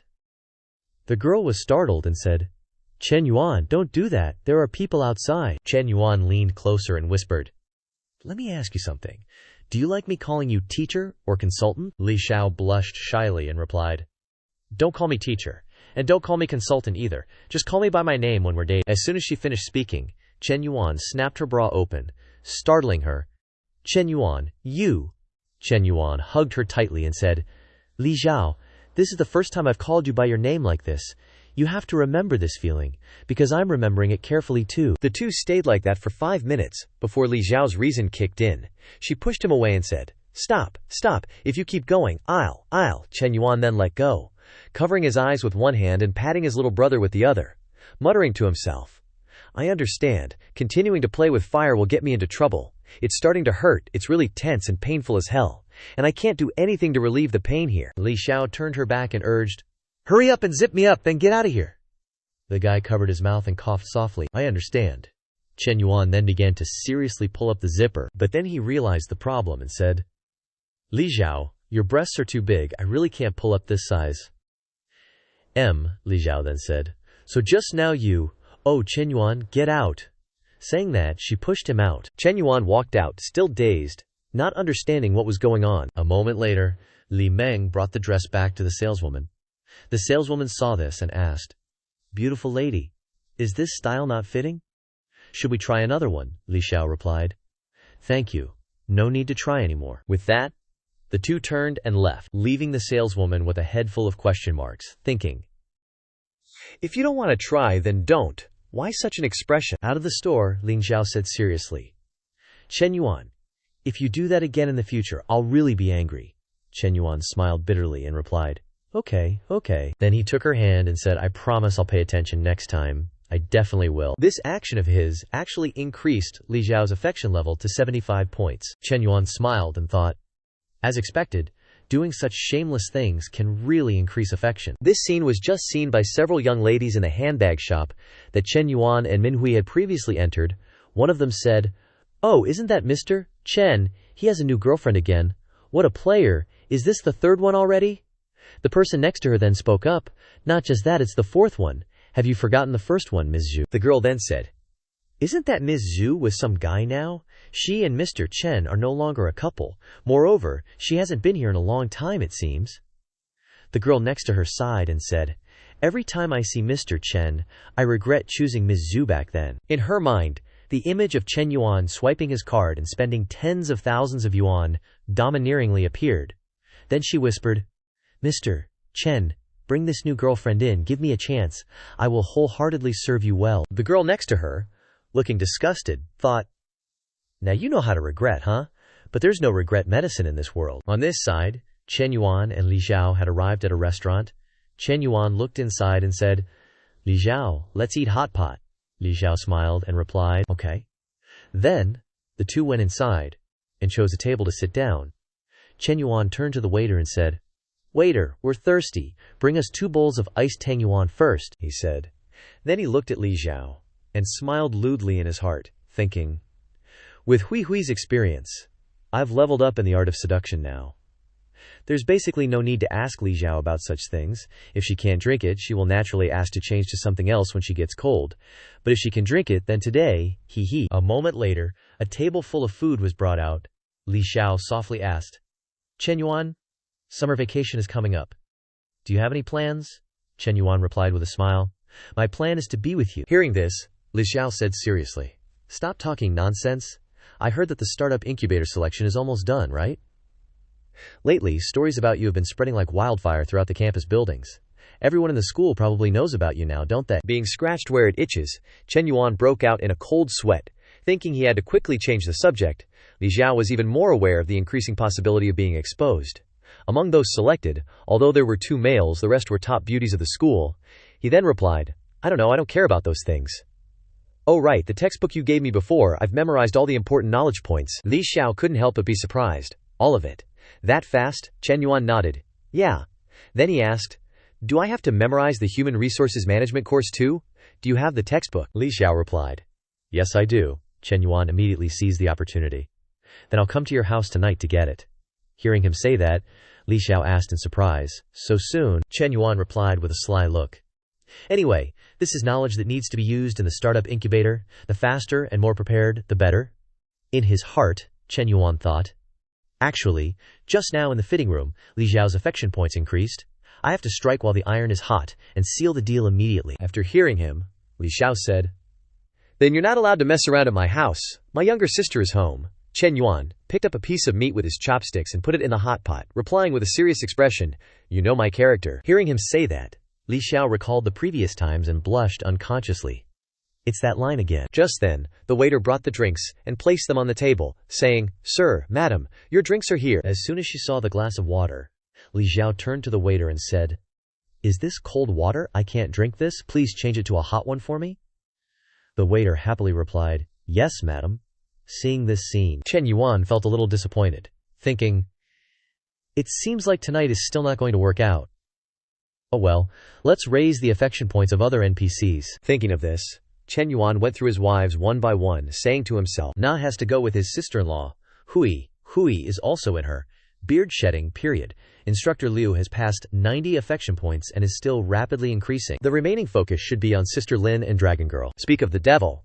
Just then, Chen Yuan's message tone rang. It was Long Jinghan. She messaged Chen Yuan, What are you doing? I miss you. After reading it, Chen Yuan smiled to himself, thinking, Cao has arrived. I made her cry last time and haven't made any moves since. After thinking for a moment, he messaged back, I'm having dinner, I'll pick you up later. Jiang Han read it and messaged back, Okay, where should I wait for you? Chen Yuan replied, Codenamed Cafe. I'll send you the time later. Seeing her expression, Chen Yuan contentedly thought, She really is a smart junior, knows that she can't make the relationship public, knows how to find a place where no one can see. Seeing him bury his head in his phone for so long, Li Xiao turned to ask, Chen Yuan, is there something you need to be busy with? The food is getting overcooked. Eat it and then get busy. Hearing this, Chen Yuan replied, I have something urgent. I'll take you home first after eating, and I'll get the materials another day. Li Xiao nodded. Okay. Dealing with important matters is the top priority. Time flew by to an hour later. At this time, Long Jinghan was already at the meeting point. After eating and drinking, Chen Yuan took Li Xiao home, and then went to the meeting point. As soon as she saw his car, Zheng Han immediately got in. She turned to ask, Chen Yuan, where are we going? Chen Yuan bluntly replied, To a hotel. Hearing these words, Zheng Han fastened her seatbelt, feeling disappointed in her heart. After what happened last time, the burden of her thoughts was no longer as heavy as before, but being treated as a tool by Chen Yuan still made her a little disappointed. If there could be a little bit of affection between me and him, that would be great. Time flew by to a moment later. Chen Yuan and Zheng Han had arrived at the hotel. As soon as they entered the room, Chen Yuan pounced on her like a beast, tearing the clothes off Zheng Han's body. Seeing this, she panicked and covered her ample breasts, saying in a wronged voice, Chen Yuan, can you be a little gentler today? Can you not treat me like this? In her heart, she resentfully thought, even if there is no emotional foundation between us, being treated like this by Chen Yuan is too unfair. Chen Yuan didn't reply, coldly pushing Zheng Han down. This action of his was like the last straw, and tears finally welled up in the corners of Zheng Han's eyes. Her voice choked. Chen Yuan helplessly said to himself, This time it's even more excessive than last time. Just then, Chen Yuan leaned closer and placed a kiss on her cheek, then gently wiped away her tears, and said softly, I was just in the mood to play a role-playing game. Are you okay? Zheng Han asked in surprise. Role-playing? Chen Yuan smiled and replied, Yeah, you know, the classic domineering CEO and innocent girl combo. Zheng Han finally relaxed, bursting into tears and saying, Then couldn't you have warned me, I thought you were really like that. Chen Yuan reached out and stroked her cheek, consoling her softly. Okay, I'll tell you next time, but your reaction made me strangely addicted, Zheng Han then said. But my clothes are torn. What am I going to wear to school tomorrow? Before she could finish, Chen Yuan leaned in, placing a kiss on her lips to stop her. Don't worry, I've already had someone bring some over. How could I let my woman not have clothes to wear? The rest is left to your imagination. Time flew by, and 2 hours later the battle finally ended. Chen Yuan turned his phone towards Jiang Han, saying, Junior, take a look at these new bags and clothes. Someone will bring them to the room early tomorrow morning. Jiang Han was surprised and asked, Can I really have all this? Chen Yuan nodded. Of course. Don't worry about the price. Just choose what you like. Jiang Han took the phone, thinking to herself, a wealthy man can not only make saleswomen get up at 11 p.m. to work, but also buy things without looking at the price. This surreal feeling is amazing. She turned to Chen Yuan, feeling a sense of accomplishment, thinking happily. Out of so many girls involved, I've made it this far with Chen Yuan. I must be one of the few, right? Just as she thought this, Chen Yuan's phone rang. It was Manhua. Chen Yuan was startled, thinking, Hui is really pulling a surprise room check again. He reached for the phone in Jinghan's hand, putting a finger to his lips, signaling, shh. As soon as he answered, Minhui's voice came from the other end. Hello, Yuan Bao. Why haven't you called me in the past few days? Chen Yuan got up and stepped off the bed, replying, I've been very busy recently, you know. Minhui then said, But I miss you so much. When are you coming to see me? Chen Yuan walked into the bathroom, replying, Aren't you in your period? It'll have to wait until Monday or Tuesday at least. Hearing this, Minhui smiled. You're annoying. I have to wait a few more days. It's too hard to wait. Ah, you have to be good, okay? Chen Yuan smiled and replied, Okay. Sitting behind him, listening to this conversation, Jinghan felt a little unhappy, thinking gloomily, Chen Yuan knows how to cater to that woman's emotions so well. Will I ever be treated like that by Chen Yuan? Just as she thought this, Chen Yuan's voice called out from the bathroom. Hey, come in and help me. Hearing this, Jinghan hurriedly reached for her robe, quickly putting it on and walking in. As soon as she poked her head in, Chen Yuan saw her and snapped. Why are you wearing a robe? Take it off. Jinghan heard this, feeling frightened, and said softly, Can you not be so fierce? Chen Yuan heard this and smirked. It's role-playing. How could you forget your lines? And so, the two of them went at it for another round. Time flew by to the next morning. After Chen Yuan left to see Coach Liu Tiying, two customer service staff brought the items over, serving Jinghan while enthusiastically saying, Long miss, are you satisfied with these? If you're not satisfied, I'll go back to the store and get new ones. Jinghan said expressionlessly, No need, thank you. Everything fits perfectly. She looked at herself in the mirror. Long Jing pondered. Chen Yuan paid for all of these and had the store staff bring them over, spending a total of 112,000. Is my dream life really coming true like this? But now that I've actually gotten these things, I seem to care more about Chen Yuan's feelings. Do I even exist in his heart? Will he always be gentle with me? The emotions seem to have become complicated. At the same time, on Chen Yuan's side, a system notification rang out. Ding ding. Due to Long Jinghan's affection points increasing inexplicably, consumption has triggered a critical hit with 4 times the damage, successfully earning 448,000. After seeing the notification, Chen Yuan chuckled to himself. Long Jr. unexpectedly has such a high critical hit rate. It seems that she is a very suitable NPC candidate. Very good. It is necessary to increase efforts to develop her. Next time, besides role-playing, what other game should I play with her? A moment after leaving the hotel, Chen Yuan was already at the military training gym. Seeing him training so hard, Meng Lu handed him a bottle of water, looking worried as she said, It's just being a little late, right? You don't have to push yourself this hard. Hurry, drink some water. Chen Yuan took the bottle, drinking while checking his stats. Weight 73, 2 kilograms, health value 71, BMI 28, body fat percentage 17, 5%, immunity 71, brain activity 72. After looking, he thought to himself, all that hard work and the stats barely changed. Body fat down by 0.2%, and weight didn't budge. There's only half a month left on the celebrity experience card. Looks like I need to speed up my training. Thinking this, he turned to Meng Lu and said, Starting tomorrow, we need to increase the intensity and adjust the diet. Gaining weight is still too slow, she replied. Okay, got it, Chen Yuan then added. Let's go upstairs and shower. A little later, the two returned to their room. Meng Lu looked at Chen Yuan, gushing, Wow, Bei is getting more handsome the more I look. Chen Yuan, while toweling his head, smiled and said, You little minx, why are you being so sentimental all of a sudden? Stop beating around the bush, what are you up to? Meng Lu moved closer, grabbing Chen Yuan's shirt, her eyes sparkling. What, I'm just hungry? With that, she reached for a sausage. Chen Yuan rubbed his chin and said, Deserves a reward. Put on a good show for me. Just like that. Chen Yuan stood silently looking out the window, his eyes half closed in bliss. Time flies like a dog running in a field. Before they knew it, the next day had arrived. Chen Yuan was now at the investment signing ceremony for the startup project held in a small auditorium. Looking at Chen Yuan in a shirt and tie on the podium, Li Zhao's eyes showed clear admiration as she thought, It's the first time I've seen him dressed so formally. Unexpectedly, he's completely different from usual, a stark contrast to those pot-bellied leaders. Suddenly, an older woman beside her leaned over and whispered, Miss Leah, your class is pretty good.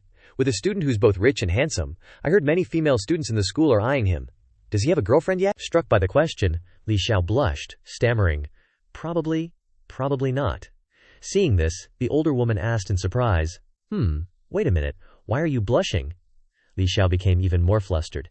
Is there... At this moment their eyes refocused on the podium, where Chen Yuan was signing a large check to present to the school.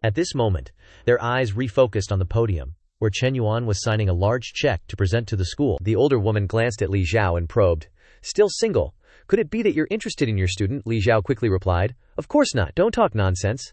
Seeing her still denying it, the older woman added a little fuel to the fire. "HMPH, just now, the way you were looking at him was like your eyes were glued together.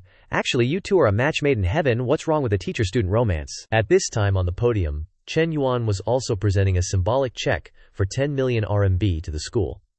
The cameras and camcorders were working at full capacity to record this moment. The old headmaster turned to Chen Yuan with a smile and said, "Student Chen, thank you for your generous help." Chen Yuan smiled politely and replied, "Headmaster Xu, you're too kind. After all, I grew up in the foreign affairs school. This is what I should do." After the check presentation, Headmaster Xu shook Chen Yuan's hand enthusiastically and said, "Besides this project, the school will still have other projects to promote in the future. If you see anything suitable, I hope you will continue to cooperate with the school." Chen Yuan smiled and replied, "If the project is suitable, I will of course consider it." Speaking of this, Headmaster Xu turned to the reporters and said, "Comrades reporters, take good pictures of Chen Yuan and write some special articles about him and publish them. Remember, you must build him into a source of pride for our foreign affairs school." The crowd replied in unison, "Yes, Headmaster Xu." Chen Yuan turned to the camera and waved, thinking to himself, "Looks like Headmaster Xu has started paving the way for the future. But am I that easy to be taken advantage of?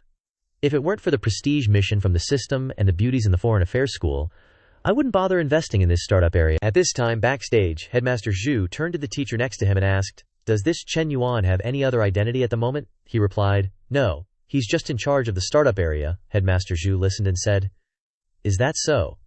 Then let's make him a model. This year's 3 good student title at the school level should be approved for him. In addition, put him on the list of candidates for the school's top 10 outstanding students." Speaking of this, he looked at Chen Yuan's back with satisfaction. The teacher next to him said softly, "But his grades are very poor. He basically doesn't attend any classes this semester. He will definitely fail the subject." Headmaster Xu smiled and replied, "This is not a big problem. The selection criteria for these 2 titles don't just look at academic performance. Ability is just as important. In particular, this type of student can not only create influence within the school but also make a difference in the competition between universities." The teacher listened and bowed deeply. "Headmaster's thinking is so thorough. You truly have great vision, I understand. I will implement it immediately." After the speech and check presentation, Chen Yuan also stepped down from the stage. A female reporter saw this and quickly followed, calling, "Student Chen, wait a moment." She held up a card and introduced herself. "I am Jihan Ai, a trainee reporter from Xinjiang Television. At the end of this month, we will be doing a special feature, interviewing outstanding students from universities in the city, and would like to invite you to participate. Are you interested?" Chen Yuan listened and took out his phone, coldly replying, "Just leave your contact information. I'll consider it then." With that, they became WeChat friends. Chen Yuan glanced at the end of the auditorium, thinking to himself, "My academic advisor is coming over. If she misunderstands that I have something going on with this female reporter, I'm doomed. I must pay attention to keeping my distance to avoid misunderstandings." With that settled, he turned to leave. "Let's keep in touch via WeChat for the specifics. I need to head out." Seeing this, Anya asked, "Won't student Chen join us for dinner?" Chen Yuan replied, "No need. I have other plans for the evening. Goodbye." Hearing this, Ani felt a sense of disappointment in her heart. In contrast to her, Li Xiao, facing his gaze, couldn't help but feel a chill down her spine. Witnessing this scene, the older woman next to Li Xiao commented, "Miss Li, doesn't your student seem like the fickle type? Such a beautiful reporter offering dinner? And he turns it down." Li Xiao didn't reply, only offering a faint, satisfied smile. Cut to a moment later, Chen Yuan had returned to his office at the school.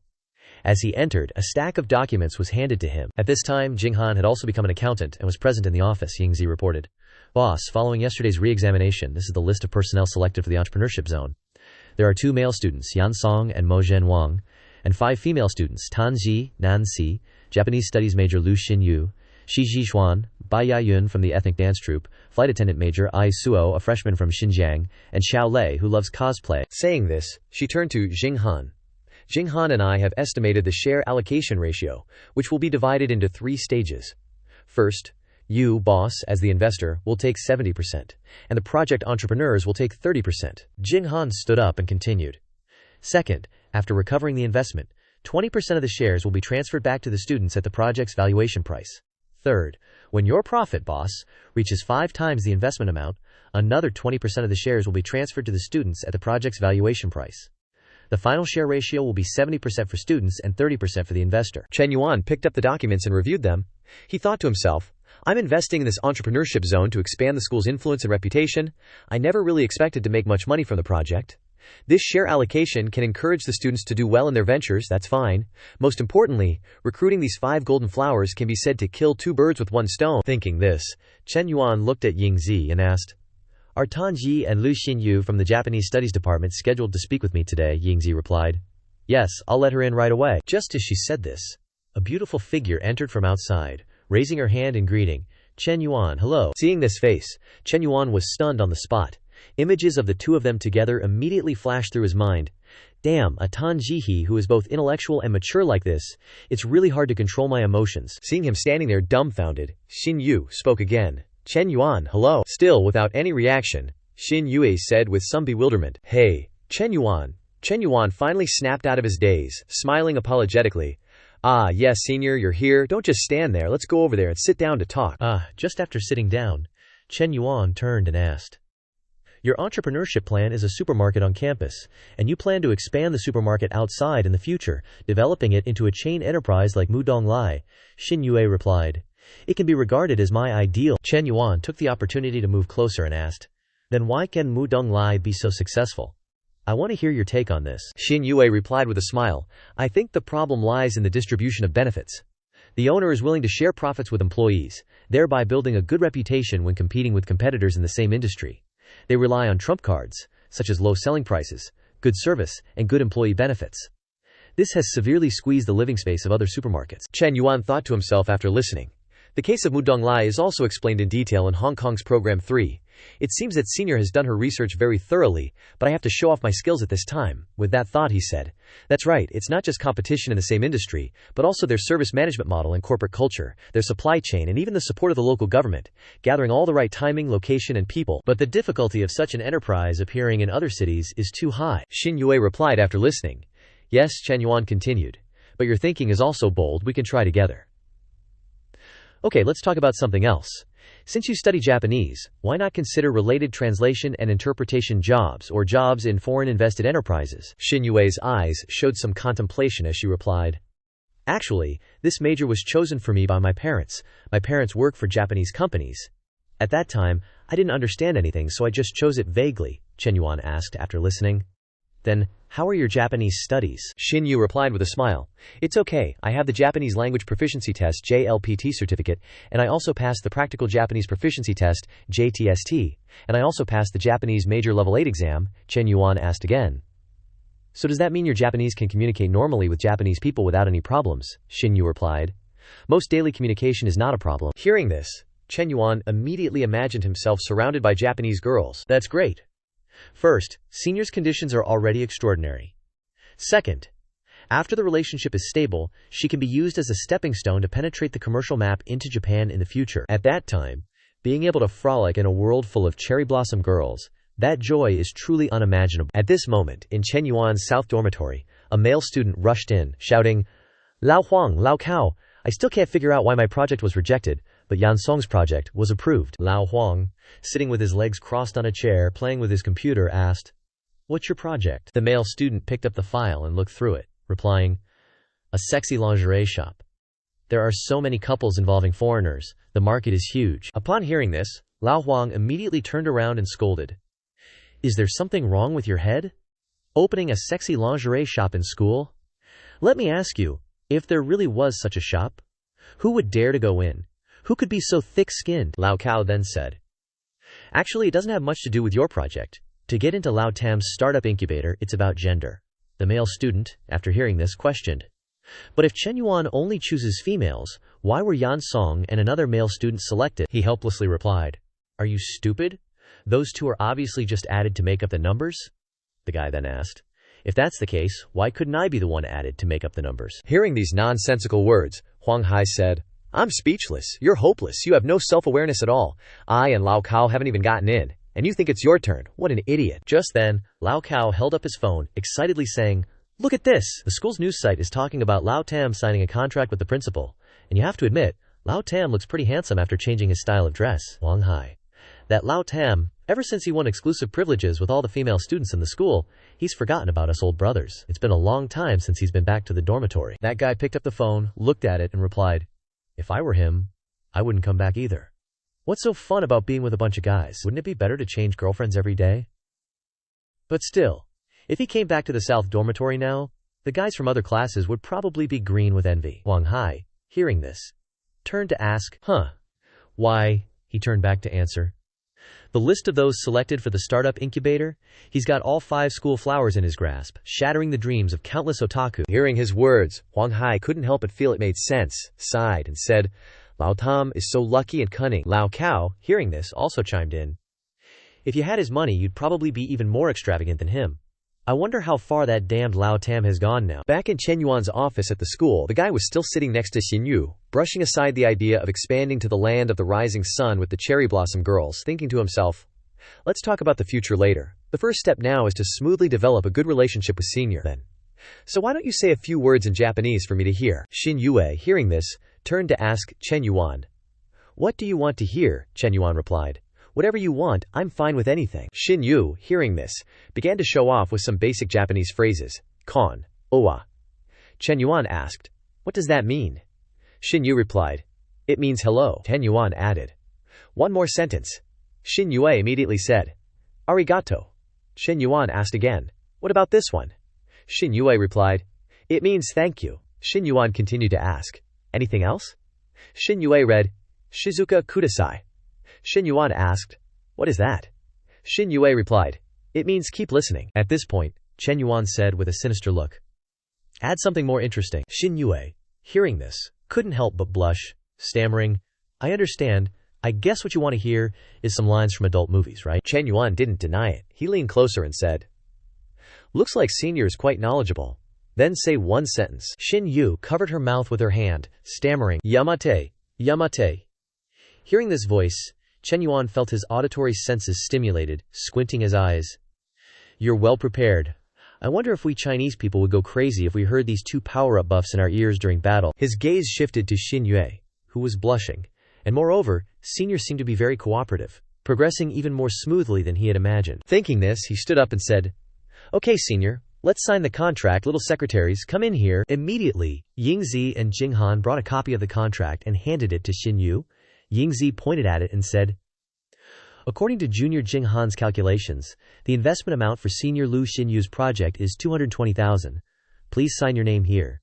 Xin Yu picked up the pen and replied, "Okay." Watching this scene unfold, Chen Yuan chuckled to himself, thinking, "For the rest, I'll have to observe for a while to see Senior's actual combat ability." Just as he thought this, the system rang an announcement. "Ding! Congratulations to the host for completing 10 million in investments. The system is distributing rewards." Seeing this announcement, Chen Yuan couldn't help but exclaim, "Wow, Big Brother System's industry reward is coming. What will it be?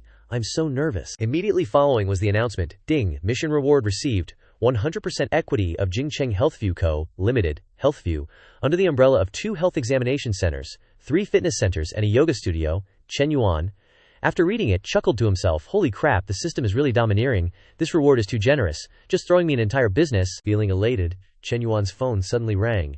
It was a message from Manhua, saying, "Chen Yuan, I miss you again." Reading the message, Chen Yuan chuckled to himself, thinking, "HMPH, this little Hui really has a good appetite. She gets cravings every few days." He then messaged back, "Come here, I'll wait for you at the cafe." At this moment, Manhua and Chen Ling were shopping at a clothing store. Chen Ling leaned over and asked, "Manhua, are you going to meet Chen Yuan again?" Manhua replied with a smile, "Yep." Chen Ling then raised her phone and said, "Oh, by the way, have you seen the list of successful applicants for the startup incubator? There are 5 stunning beauties on it. Have you thought about making your relationship public?" Hearing these words, Manhua thought to herself, "Those things really don't concern me. I don't care either. After all, if Chen Yuan isn't making our relationship public, he naturally has his reasons. After being with him, I've found that he's not like other ordinary boys." Beneath his extremely easygoing exterior is a maturity far beyond his peers. Although I've never heard him say what he wants to do, I can feel that he's someone who will achieve great things. I especially like that side of him. A moment later, looking at the outfit Manhua was trying on, Chen Ling exclaimed, "Manhua, wow, if I were a guy and saw you like this, my legs would give out. I'm really jealous of Chen Yuan. That guy gets to enjoy this again today. Manhua, now wearing a very sexy outfit, replied, "Stop talking nonsense." Back to Chen Yuan's side. After finishing work in the office, he returned to his G63. Two figures appeared from behind, saying, "Chen Yuan, where are you going? Can we come with you?" It was Yu Ping and the tomboy girl who had acted chummy before, saying, "We just happen to want to go to Manhua Street. Could you give us a ride for a bit?" Seeing their attitude, Chen Yuan couldn't help but be completely speechless. Seriously, what's wrong with these two girls? How can they be so shameless? Once at the cafe, once at the small hall, haven't I been blunt enough? Yet they still manage to harbor fantasies? Looks like I need to make myself even clearer. Having thought that, he got into the car, slammed the door shut, and decisively said, "Sorry, I'm not going past Manhua Street." Seeing Chen Yuan's reaction, the two girls' faces clouded over. Yu Ping glumly said, "It's just a ride, and you won't even give us that. Is it that difficult?" The tomboy girl sighed and replied, "Hi, he's a billionaire. He doesn't even spare us a glance." Yu Ping imagined Chen Yuan's back growing further and further away. She mused to herself, "If Chen Yuan is a great mountain, then I can now say I'm standing at its foot, unable to even find a path up. In this entire life, this is the first time I've felt such failure and helplessness." On Chen Yuan's side, he was now driving and thinking to himself, "How can I have the mind to pay attention to these pretty girls right now? After I'm done with my exercise with Hui, I need to plan carefully by myself. What Father Tong gave me just happens to be the health industry business I wanted to do before, and the key is that I have a top talent like Coach Liu by my side. I believe starting up won't be difficult." Speaking of which, he recalled the contract signing with the principal, thinking to himself, "Currently, my influence and reputation within the school have been established, and I've also started receiving interview invitations from Jingcheng Television. It feels like my career is blossoming everywhere, but that's still far from enough. With a foundation of good health and fortune, to navigate the commercial seas, and greatly expand my grand enterprise in the future, that's what a true god-tier tycoon should do." Thinking that, but on the other hand, the Kama, God, thought to himself, "However, I can't rush things, everything must be done step by step. For today, let's slowly resolve Hui's lovesickness first. Hehehehe." A moment later, Chen Yuan's G63 arrived at Chenha's cafe. He got out, thinking, Hui said she'd be a while, I'll just have a coffee and wait for her. As soon as he opened the door and stepped in, he saw Xin Yu gossiping with Xiao Qiu. Chen Yuan immediately stepped in and said, "Xin Yun, can you make me a cappuccino?" Seeing Chen Yuan, Xin Yu's cheeks immediately flushed red and she replied, Yes, coming right up, brother-in-law." She turned to Xiao Qiu, stammering, "Sister Xiao Qiu, please help me keep an eye on things. I'm afraid I'll mess it up." Xiao Qiu saw this and couldn't help but be surprised, thinking, "Gosh, why is she stammering and blushing and her heart racing when talking to her own brother-in-law?" But then something occurred to her, and Xiao Qiu couldn't help but break into a cold sweat, thinking to herself, "Oh my God, with the boss lady's style, is it really going to be like that?" In her mind, the image of the two sisters, Chen Yi and Xin Yu, embracing Chen Yuan left and right immediately appeared, and she secretly exclaimed, "Wow, the upper class is truly chaotic." A moment later, Xin Yu brought Chen Yuan a cup of coffee, stuttering, Brother-in-law, try this. It's my first time making it." Zhuang received it, replying, "Thanks." Then he brought it to his mouth, took a sip and said, "Not bad. It's already great for a first try." Hearing this comment, Xin Yu hesitated, blushing. Then brother-in-law, I also learned how to make Americano. Would you like to try it?" Chen Yuan looked up, smiling. "No need. I won't be able to sleep tonight." Hearing these words, Xin Yu's mind went into a flurry, her face red as she thought, what on earth is brother-in-law saying? Can't sleep, coffee? That's right, it's because of the coffee. Then she stammered, brother-in-law, I'll go back to work now." Seeing her reaction, Chen Yuan couldn't help but reply helplessly, "Okay." Time flew by, and by evening, Manhua texted, "Chen Yuan, I'm here." Immediately after, the two went to find a room to prepare for battle. As soon as they entered, Manhua snuggled into Chen Yuan's arms, cooing, "Yuan Bao, I missed you." Chen Yuan looked at her affectionately, replying, "I missed you too." Hearing this, Manhua leaned closer, raising Chen Yuan's face, her eyes hazy with desire. "Then I bet you don't miss me as much as I miss you, right?" Chen Yuan replied softly. "How could I not? I remember everything about you." Manhua, hearing this, pretended to be sulky, asking, "What you remember is just my body, right?" Chen Yuan laughed. "Your body is also a part of you, so it's perfectly fine for me to say I remember everything about you." Manhua blushed, saying, "You're terrible, but can you go a little easier on me today? I'm afraid I won't be able to walk tomorrow." Chen Yuan hugged her butt, replying, "Don't worry, I'll be gentle." And so, another night of wild passion passed. The next morning, When Chen Yuan opened his eyes, Manhua had already left. She left a note, writing, "Yuan baby, sleep a little longer. I have class in the morning, so I'm leaving first, miss you." Chen Yuan finished reading, sat up, thinking, Hui is such a possessive person, yet she didn't mention the startup zone at all. Seems like she's grown up and become more understanding. That's good. First I'll go check out the Jingfu Health Center that Tong Xia showed me. Time flew by to that afternoon. In the conference room of Jingfu Health Company, the executive team had gathered to welcome old Xi's new chairman. Everyone was extremely nervous. The CFO worried. 2 days ago, old boss Xi Wenkuan sold his shares and withdrew. The new boss is about to bring in his own team. People like us might have to pack up and leave at any time. On the other side, the CEO had the same thought. I wonder who the new boss will make an example of first. Just as he thought this, a person led Chen Yuan in from outside. As soon as they saw him, the group couldn't help but be shocked. The person next to General Xi is the new boss, so young. He looks like he's only in his 20s. He directly bought such a big company just like that. At this time, Xi Wenkuan had led Chen Yuan in. He raised his hand to introduce. Ladies and gentlemen, everyone has received the notice. I'm about to leave this big Jingfu family. Thank you for your support over the years. This is your new director, Chen Yuan. I hope you will continue to work hard under his leadership in the future. I believe that Jingfu will definitely have a better tomorrow. Now Chen Zong will have a meeting with everyone. I still have some things to do, so I'll take my leave first. After speaking, he left, leaving Chen Yuan alone.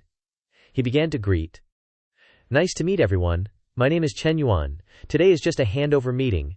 There are no other work arrangements for the time being. Except for the HR director and the CFO, the rest of you can go home first. Hearing the instructions, everyone left, leaving only the 2 people Chen Yuan had just specified. HR director Zhong Yu stood up and asked, Chen Zong, do you have any work instructions? Chen Yuan walked over, saying, I need the company's financial reports for the last 3 months, and also the monthly reports from the HAR department. He heard this and replied, Yes, we will go back and send the reports to your mailbox immediately, Chen Zong. Do you have any other instructions? Chen Yuan went to the table, pulled out a chair, and sat down, asking, How long have Director Zhang and Director Liu been in their positions? Director Zhang replied, I've been here for more than 5 years. Director Liu also spoke, I've just been here for 3 years. Hearing the answer, Chen Yuan took out his phone, saying, I see, you 2 can go now. He thought to himself, the most important things in managing a company are 2 things, personnel power and financial power. Therefore, these 2 senior managers need to be observed first to see if they can be used. However, the key is to have my own people. Thinking this, he called Yingzi. The little secretary answered immediately. Boss, please give your orders, Chen Yuan said. The startup zone project is basically completed. The next work can be handed over to Long Jinghan, who has more suitable expertise. Tomorrow, you come to my Jingfu Health Company to work. Hearing this, Yingzi couldn't help but be shocked. Holy crap, Chen Yuan really has other industries outside. He's been hiding it so well. Then she replied, Wait, boss, I don't get summer vacation for another half month, and I still have to go to class every day. Chen Yuan, hearing this, said, Just don't fail any subjects. Besides, aren't you starting your internship in October of next year? Now you can start challenging higher positions early. Are you planning to be a secretary for the rest of your life? Yingzi eagerly replied. Then I'll go prepare, boss. Send me the company address. I definitely won't be late tomorrow. Just as he said that, a message tone rang. Chen Yuan turned off his phone and thought to himself, the quarterly financial report and the HR monthly report have both been sent. Let me take a look. With that thought, he opened the reports. After reading them, he mused, The profits from both the fitness centers and the yoga studios aren't bad. The health checkup center is the worst, but it can still break even. The company's problem lies in the redundant personnel, too many lazybones, and the excessively high monthly online promotion and network operation costs. However, these aren't major issues. Before fully grasping the company's situation, there's no need for drastic reforms. After all, the company is still making money right now. Thinking this, he stood up and said to himself, The main thing is to ensure a smooth handover in key positions. Then he walked out the door, chuckling to himself. The company matters are more or less settled. Time to pick up Su Shui from work. It's been over a week since I saw that silly girl. I wonder how she's doing lately. As Chen Yuan walked to his car, he took out his phone and called Shui Wei. But the ringing tone continued endlessly. He wondered in doubt, why isn't anyone answering? What's going on? Unable to reach Shui Wei, Chen Yuan called Fu Zhengmei. Seeing his call, she asked, President Chen, are you looking for Shui Wei? An hour ago she took leave to go home, saying she had urgent family matters. Chen Yuan listened and asked, Did she say what urgent matters? Zheng Mei replied. No. I called her afterward, but she didn't answer. Upon hearing this, Chen Yuan immediately headed straight to Xue Wei's home. As Chen Yuan walked up the stairs, he saw a crowd gathered in front of Xue Wei's door. Noisy voices echoed from upstairs. Isn't it just a little water leak? What's the big deal? It'll be over in a moment, why make such a fuss? Zheng Lianfeng. It's one thing to talk rudely normally, but now that you've done something wrong, how can you still argue so confidently? What did I do wrong? Hasn't everyone's home leaked water before? Is a water leak called doing something wrong? Your house leaked water, and you didn't even come down to say hello, nor did you come up to fix it. Little Jai went up to tell you, and you even scolded him. Does anyone behave like you? As he stepped forward, Chen Yuan froze at the scene unfolding before him. In the middle of the crowd, Xue sat hugging her younger brother, enduring the scolding of an auntie. This kid knocked on the door without a single greeting, no manners at all. I'm just scolding him a few times in place of his dead father, what's wrong with that? Hearing these words, Xue Wei's neighbor couldn't help but feel indignant. Before she could speak, Xue Wei stopped her. Auntie Zhang, just let it go. Auntie Zhang turned back, her anger blazing, and said, if you let this go, she'll be even more outrageous next time. Seeing her concern, Xue Wei bowed her head and thanked her, saying, just let it go, we really don't want to pursue it. Ignoring her, Auntie Zhang continued her verbal battle. Apologize to the child, he didn't do anything wrong. The auntie heard this and flared up, replying, apologize? Are you kidding me? Chen Yuan responded, why should I apologize? Just as the words finished, Chen Yuan stepped forward from behind, saying with displeasure, apologize to the child. Seeing him appear, Xue Wei couldn't help but be surprised, and she blurted out, Chen Yuan. Seeing the person appear, the auntie raised her chin and replied, I definitely won't apologize, so what? You haven't even married her yet and you're already enthusiastically helping her like this. Could it be that you two have been husband and wife in reality for a long time? Young people nowadays are really playing around? Chen Yuan turned back, frowned, and said, you scolded the child, so you should apologize to him. Just as he finished speaking, a voice rang out from behind. Who the hell are you acting tough? A small, scrawny man walked over, grinding his teeth as he said, what are you? Telling my mom to apologize. He walked over and patted Chen Yuan's shoulder, saying in a gangster-like voice, you little brat, what are you worth? Before he could finish his words, Chen Yuan threw a punch, knocking the guy's face sideways. Witnessing this scene, Xue Wei and the crowd couldn't help but gape in astonishment. A punch landed, and with utter shock, the young man's face stiffened, his entire being reeling. Immediately afterward, his eyes blazed with anger, and he swung his fist back, grinding his teeth as he roared, I'll get you.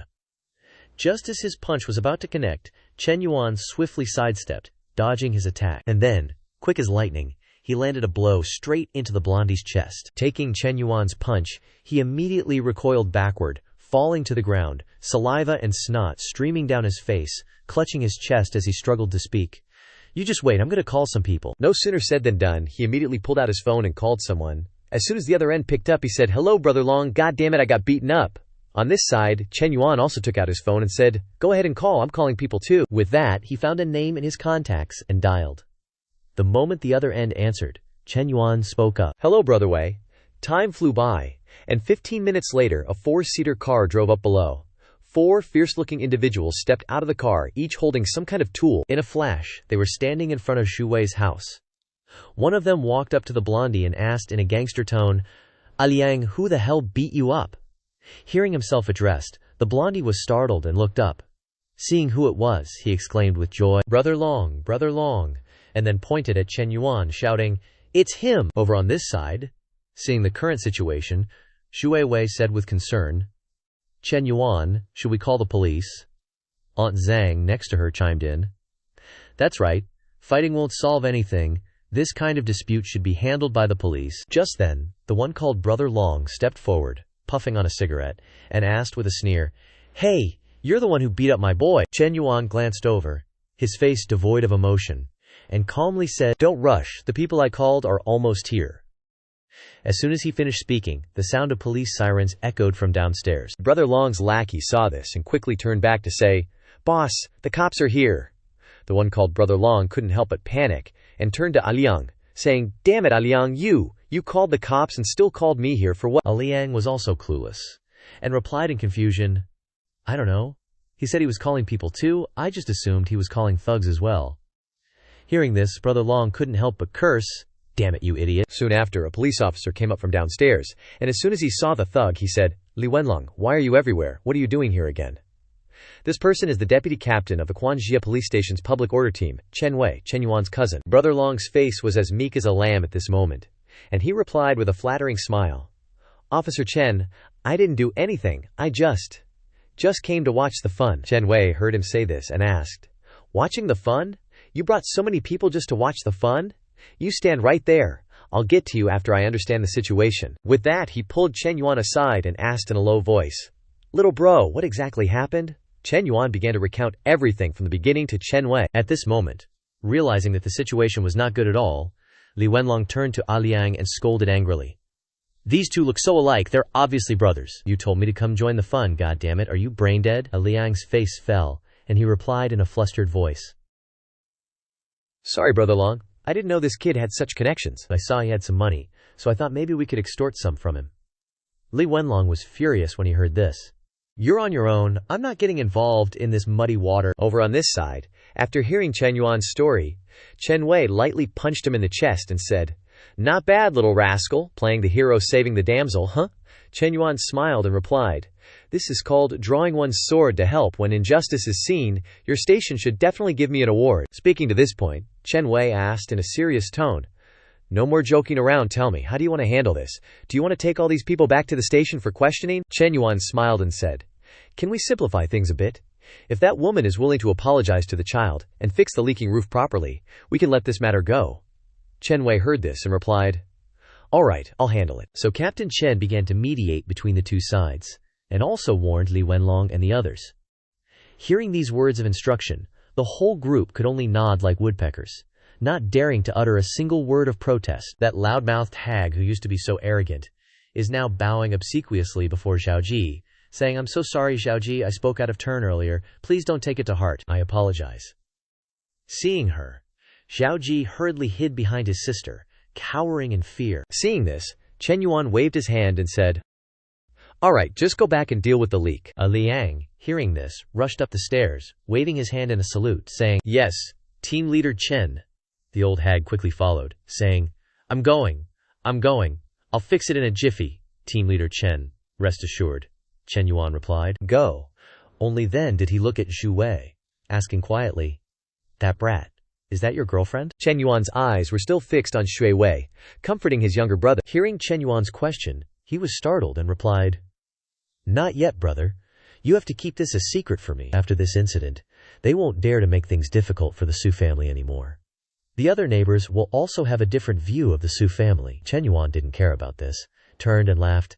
I didn't expect you to have dirt on me now. As Chen Yuan left, Xiaoji also toddled away.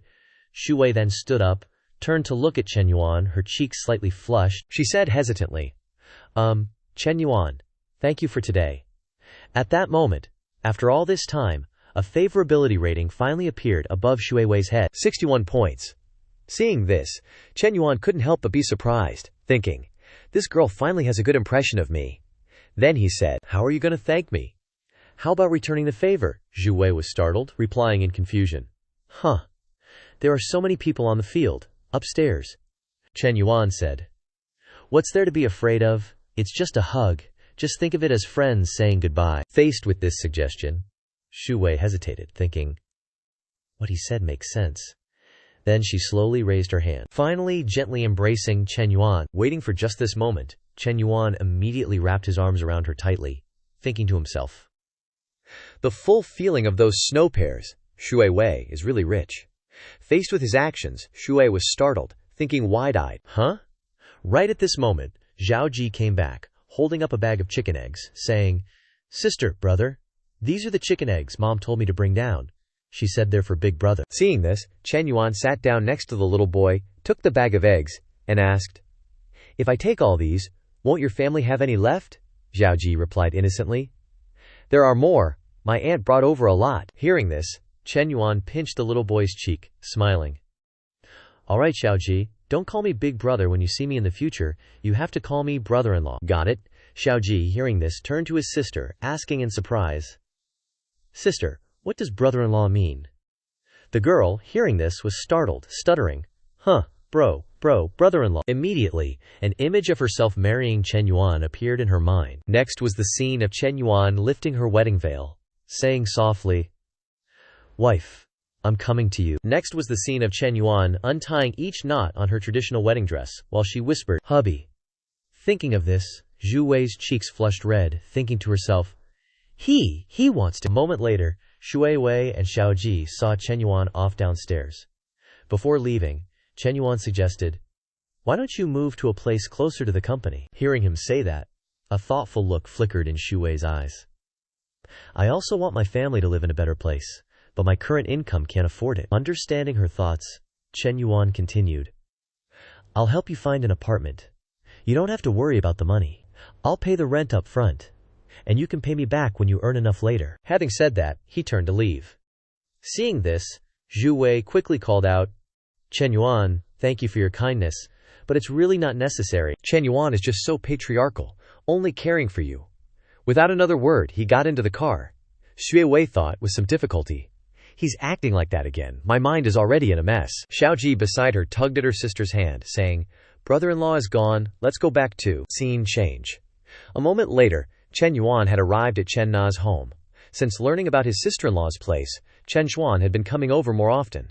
Seeing her older brother return, she eagerly greeted him, complaining, "Brother, why are you so late? I'm starving." Hearing this, Chen Yuan said, "In the future, if you're hungry, just eat first." Chen Xuan replied, "Sister-in-law told me to eat first, but she and Xin Yu wanted to wait for you, so I felt embarrassed to eat alone." Chen Yuan then said, "You know how to be embarrassed? If you were really embarrassed, how could you just stay here and not leave?" Hearing him say that, Chen Na brought over a bowl of rice, interjecting, "If Xuan likes staying here, then let her stay. She's not an outsider." As if remembering something, Chen Xuan turned around and whispered, "Oh, right, brother. When are you bringing sister-in-law back? Will you bring sister-in-law Liu back with you too?" Just having put a mouthful of rice in his mouth, Chen Yuan almost choked hearing his younger sister ask that. "Cough. Cough," he replied. "Cough, cough. About this, in a few days, I'll take mom and dad on a trip and find an opportunity to spread some modern ideas so they can gradually accept it." Hearing this, Chen Xuan winked playfully, saying, "No problem, big brother, but there's gotta be more money." Chen Yuan asked with some dissatisfaction, "More money? Don't you want your car anymore? Once you handle this matter properly, I'll help you buy a car." Hearing her older brother bargain like that, Chen Xuan immediately scolded, "You're such a scoundrel." Just like that, the four-person family meal ended in laughter and happy conversation. Time passed quickly to 12:30 a.m. Chen Yuan finally went to take a shower. Just entering the bathroom, he discovered someone inside, and couldn't help but be startled. After a moment, he recognized the person inside. Chen Yuan exclaimed in surprise, "Xin Yu." Hearing the commotion, Xin Yu also looked back in surprise. Without hesitation, Chen Yuan immediately turned around to close the door, clutching his head in helpless self-reproach. Sin. After a moment of thought, the guy took out his phone and texted Xin Yu. "I'm sorry, Xin Yu. I really didn't mean to. There was too much steam, and I couldn't see anything." Xin Yu texted back, "Brother-in-law, I don't blame you. I just forgot to lock the door." Seeing the speed of the text reply, Chen Yuan thought to himself, "This girl even brings her phone when she showers." But it must be said that she's just as capable as Nana. Nana is intellectual, and Xin Yu is innocent and naive, and most importantly, they are both as sensible as her sister. A moment later, Xin Yu returned to bed, her mind still replaying the incident that had just occurred. Telling herself, "I never expected that the first time I was naked I would be seen by my brother-in-law, but why am I not angry at all but instead feel inexplicably stimulated and excited?" Thinking of this, the spring in her heart blossomed, her heart pounded, and she hugged herself, whispering, "Brother-in-law." Time flew by to the next morning, and Chen Yuan was already at the Junyu Hotel gym. He was exercising while calculating, "My weight is very close to 75 kilograms now. Body fat has also dropped to 15.3%. It seems that the supervisor's body training mission is about to be completed." After a while, Chen Yuan finished his workout. Meng Lu quickly brought him water. Chen Yuan took the bottle of water and said, "Coach Liu, in a few days, help me survey 2 fitness centers and a yoga studio, find out about their business situation, service quality, employee efficiency, and summarize their strengths and weaknesses." Hearing this, Meng Lu asked in surprise, "Survey? Are you planning to buy them?" Chen Yuan lifted the water bottle to take a sip and replied, I've already bought them, but I still don't understand the situation very well. Meng Lu couldn't help but be astonished, covering her mouth with her hand and exclaiming, "Really?" She thought to herself. Even a small gym must be worth more than $1 million, and a large fitness center with a swimming pool must have at least $5 million as a base. If the interior and equipment are even better, it could reach tens of millions. Chen Yuan could actually buy both GM gyms and a yoga studio in one go. At the same time, the system displayed a notification. Detected that the host has begun to comprehensively understand the industries under his name. Industries not only need to be maintained, but also need to be expanded and upgraded. In view of the fact that the host has actively realized the need to upgrade industries, the industry mission is now issued, a time-limited mission to increase the net profit of Jingfu Health by 5% within 3 months. Mission Reward 1. All salaries and commissions received by the host from Jingfu Health will be refunded 3 times. Mission Reward 2. The host will receive a share of a mysterious industry. After reading the notification, Chen Yuan thought to himself, the supervisor's mission this time has increased in difficulty. Now the industry is saturated, the market is fiercely competitive. And 5% may not seem like much, but it is actually very high. To increase profits in a short period of time, it is necessary to start from 2 aspects: cost and value. With only 3 months, I need to speed up the progress. Seeing him spaced out, Meng Lu snuggled closer, placing a hand on his cheek and asked, "Skinny pup, what are you thinking about? Why are you suddenly so lost in thought?" Chen Yuan said seriously. The fitness center and yoga studio I just mentioned, no matter what you do, you have to infiltrate them and get a real, comprehensive report. Meng Lu, upon hearing this, asked, "Pa, are you asking me to be a spy?" She twisted her body, confidently saying, "Hey, sure thing, leave it to me." Time flew by, and the next day arrived.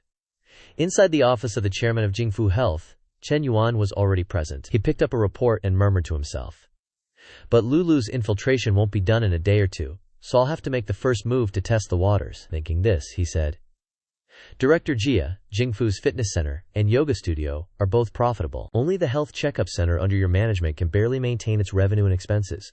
Shouldn't you give me an explanation?" This person was none other than Jia Nanshuo, the general manager of Jingfu Health Checkup Center. Hearing this question, he anxiously replied, "Chen Zong, there are already many health checkup centers in Xincheng, and many are losing money. In fact, our Jingfu Health Checkup Center is already considered pretty good." Chen Yuan glanced up, asking coldly, "Is that so?" Jia Nanshuo was drenched in sweat, forcing a smile and saying, "But this humble one has long had a plan to turn losses into profits. I plan to start by expanding our business. Recently, I've hired some elite salespersons with extensive connections. Chen Zong, give me some time, and they will definitely bring in many orders." He put on a confident demeanor, saying, "As long as we improve the efficiency of existing employees, the profit margin will naturally be raised." Chen Yuan interlaced his fingers, smiling lightly and asking, "Oh, if you knew long ago that you had to expand the business, why did you only start hiring people recently?" Hearing this, Jia Nanshuo hurriedly bowed and apologized. "Boss, your criticism is correct. It was my negligence in my work. Recently, a part of the health checkup center's equipment was upgraded. I put all my effort into this, leading to a misallocation of work priorities. I asked to write a deep self-criticism." Chen Yuan narrowed his eyes slightly, saying in an even tone, "A self-criticism is unnecessary. Old man, I heard that your son is taking the high school entrance exam these days. Which school is he planning to apply to?" Hearing about his family, Jia Nanshuo forced a smile and replied, "Chen Zong, my son's grades are just average. He'll go to whatever school he can get into." Chen Yuan nodded after hearing this and said, "I see. Then Director Jia, go ahead and do your work." Old Jia immediately turned around and walked towards the door, saying, "Yes, Chen Zong, call me anytime if you need anything." After leaving the office, he finally breathed a sigh of relief, wondering, what does Chen Zong mean by inquiring about my family situation? How strange. Inside, after finishing the discussion with him, Chen Yuan thought to himself, "All right, this Jia Nanshuo must be replaced." He glanced at the employee list, thinking to himself, not only is he an old-timer, but his work isn't clean either. The health checkup center has many employees surnamed Jia. He's already doing these things on the surface, not to mention the shady income behind the scenes. Thinking this, he immediately dialed Xinji's number. "Xinji, come to my office right now." A moment later, Xinji arrived. She stepped forward and asked, "Boss, what's the matter?" Chen Yuan smiled and replied, "It's nothing. I just wanted to ask how you're doing working here. Whether you're adapting well? Xinji happily replied. Yes, it's fine. I'm gradually getting used to the work. The colleagues and leaders are all very kind to me. Chen Yuan smiled after hearing this, saying, How could they not be? No one from top to bottom in the company would dare to offend you. You should quickly get used to it and move to another position soon, and do a good job. In 2 months, I'll buy you a 200,000 yuan car. Hearing this, Ziji's eyes lit up, half-jokingly asking, A 200,000 yuan car, boss? Is this pie in the sky actually edible? Chen Yuan replied. Would I lie to you? Xinji gave a thumbs up, saying, Boss, you're too generous. Oh right. In the school's entrepreneurial zone, besides Lu Xinyu who has already received investment, the other 4 female friends still haven't heard any news. They ask me about it every day. Chen Yuan smiled and replied, There's no rush for this. Just put it aside for now. He immediately imagined himself surrounded by a group of beauties, thinking to himself, you have to eat 1 bite at a time, and you have to collect a group of maids, 1 by 1. There's no hurry. At the same time, on the elder's side in the health center director's office, after Chen Yuan cracked his knuckles, he returned to his office and berated his subordinates. Lao Yu, are the people you hired really competent? Keep a close eye on them for me. I just made a solemn pledge in front of the new boss. If any mistakes happen, we're all doomed. The man called Lao Yu, hearing this, quickly placed his hand on his chest, vowing, Director Jia, rest assured, those salespeople are all my former subordinates from my previous company. Their connections and abilities are top-notch. Trust me, they'll definitely get orders soon. Hearing his affirmation, Jia Nanshu nodded and said, All right then, but everyone needs to be careful. I feel like our health center's good days are over. From now on, everyone needs to know their place. Lao Yu, hearing this, anxiously asked, Director Jia, is the new boss hard to please? Jia Nanshu, hands on his hips, pondered, and replied, I thought he was just a Fuerdai, relying on his parents to buy the company to practice. But his methods are so experienced that I can't gauge his depth. In short, everyone needs to be cautious and on guard.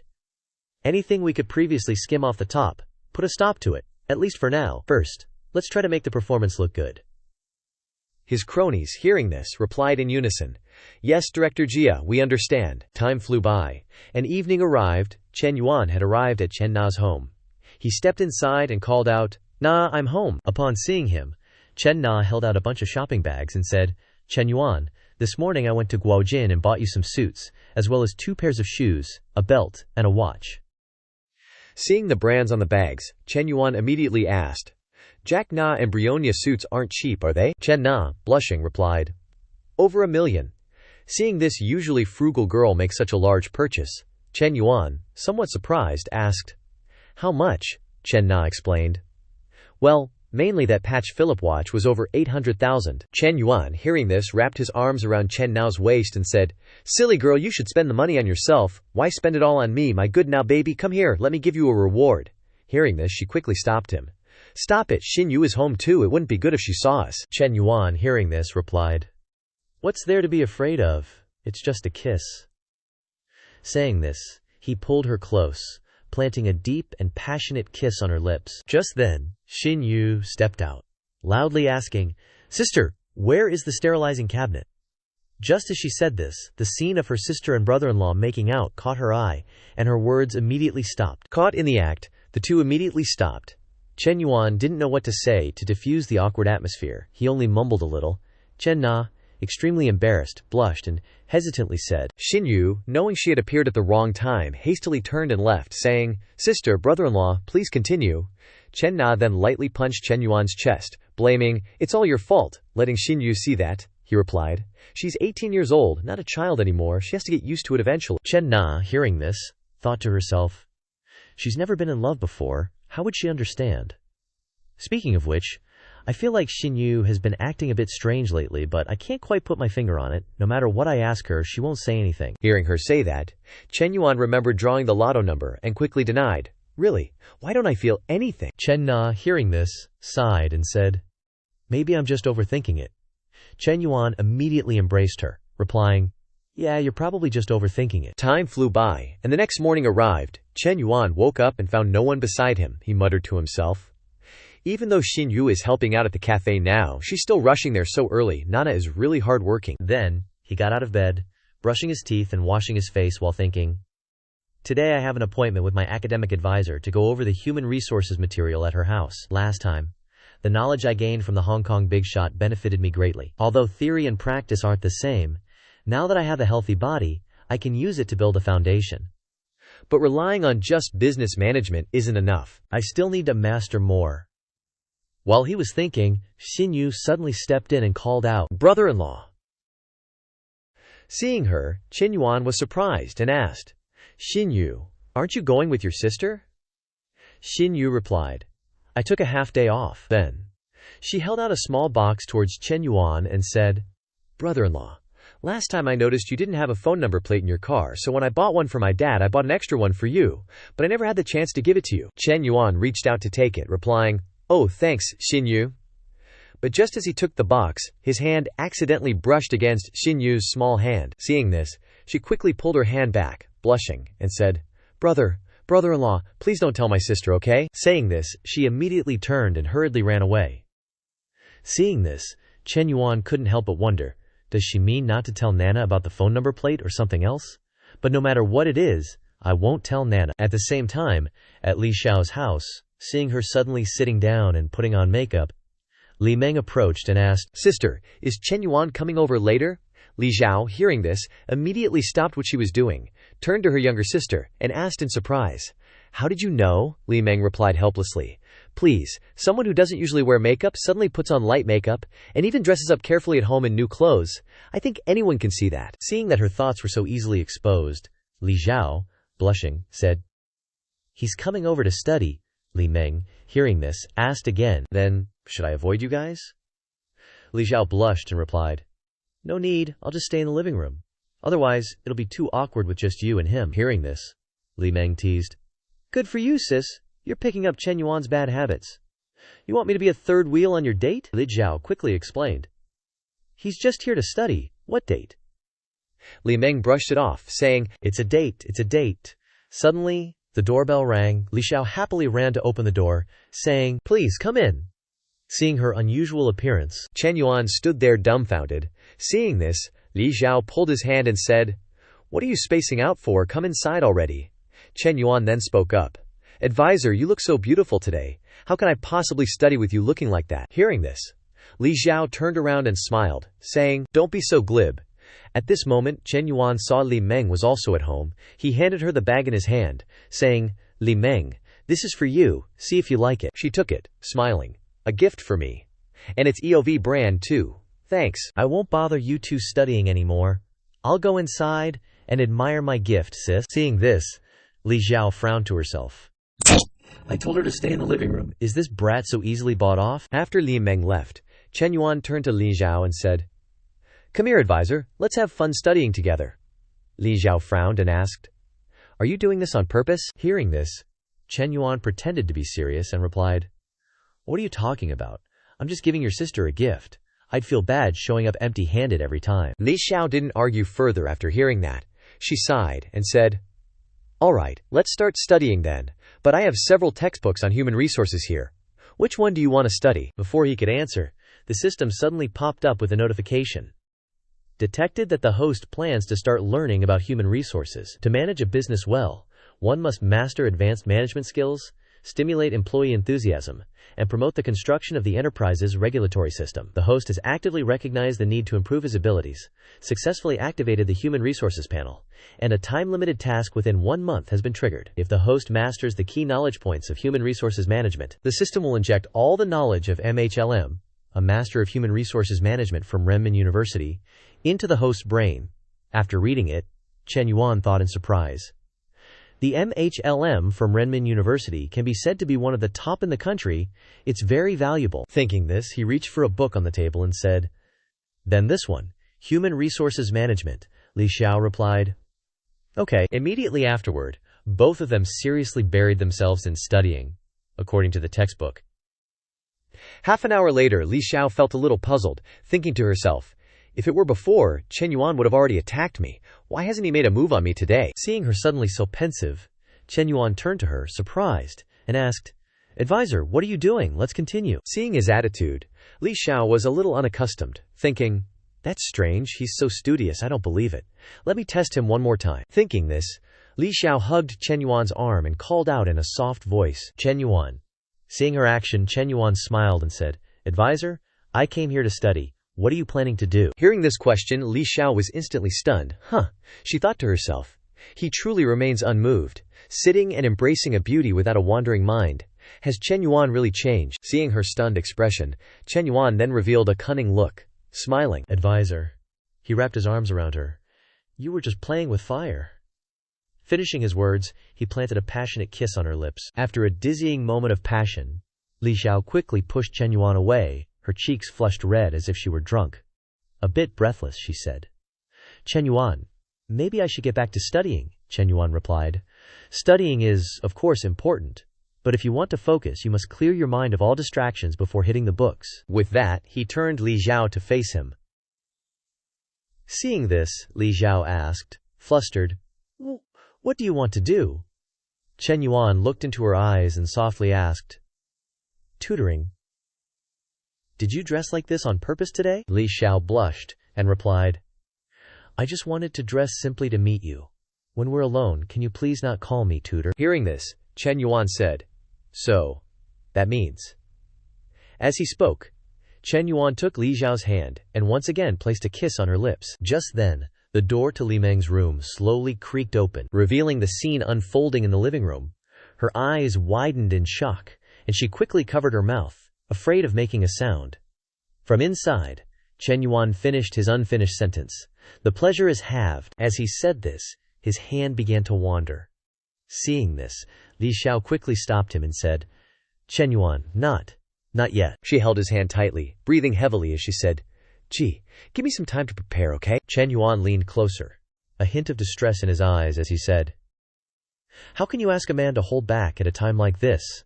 Li Xiao avoided his gaze and hesitantly replied, "If you can't hold back, I can help you." Hearing these words, Chen Yuan's eyes instantly lit up. "Help me!" "How?" Li Xiao didn't answer, she just took action. What kind of action? The bosses can guess from the picture. The censors are strict these days, so I'll keep quiet. Seeing her older sister being so bold, coupled with Chen Yuan's massive weapon, Li Meng was shocked for the second time.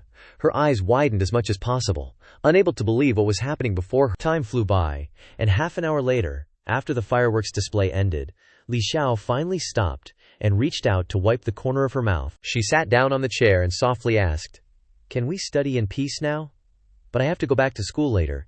I can only be with you for an hour." Chen Yuan leaned back on the sofa, looking refreshed, and replied, "Now is the time of the sage, the best time to study." With that thought, he ordered the system to use the high-efficiency study card. The system immediately displayed a notification, "High-efficiency study card. When reading, you can achieve the ability to never forget what you see. All knowledge will be completely engraved in your mind. Each card lasts for 1 hour." Instantly, streams of knowledge poured into Chen Yuan's mind like a waterfall. Before long, all the knowledge in the book was deeply imprinted in his mind. The system rang out once more. "Congratulations, host, for mastering all the key knowledge of human resource management. The system will install all the Renmin University's HRM master's degree knowledge into the host's mind within half an hour." Just like that, new knowledge continued to flow into Chen Yuan's brain. He clutched his head and muttered to himself, "I didn't expect this to consume so much energy. Next time I want to use the high-efficiency study function. I can't do anything else." After resting for a while to recover, Chen Yuan stretched and said, "That was refreshing. I was so focused on studying that I didn't even notice Li Xiao was gone. Only now did he remember and muttered to himself, 'Oh, that's right, the tutor must have gone back to school.'" At this moment, Li Meng walked out of her room, her cheeks flushed, and asked, "How was it?" Seeing her reaction, Chen Yuan felt a little suspicious and thought to himself, "Li Meng's expression is a bit strange." Then he replied, "Nothing, just that studying was too tiring and made me sweat all over." "Is it convenient for me to take a shower at your place?" Li Meng replied. "Sure, let me get you a fresh towel." After getting permission, Chen Yuan went into the bathroom to wash away the sweat from his earlier exertion. Li Meng stood outside, listening to the sound of rushing water, and gently lifted her speakers, thinking in confusion, "Strange, why is my heart beating faster? Is it just because this is the first time someone of the opposite sex has showered in our house?" Before he could even finish showering, Chen Yuan's phone suddenly rang. He poked his head out to look and, seeing the caller ID, answered the phone and said, "Hello, Principal Shu, what's up?"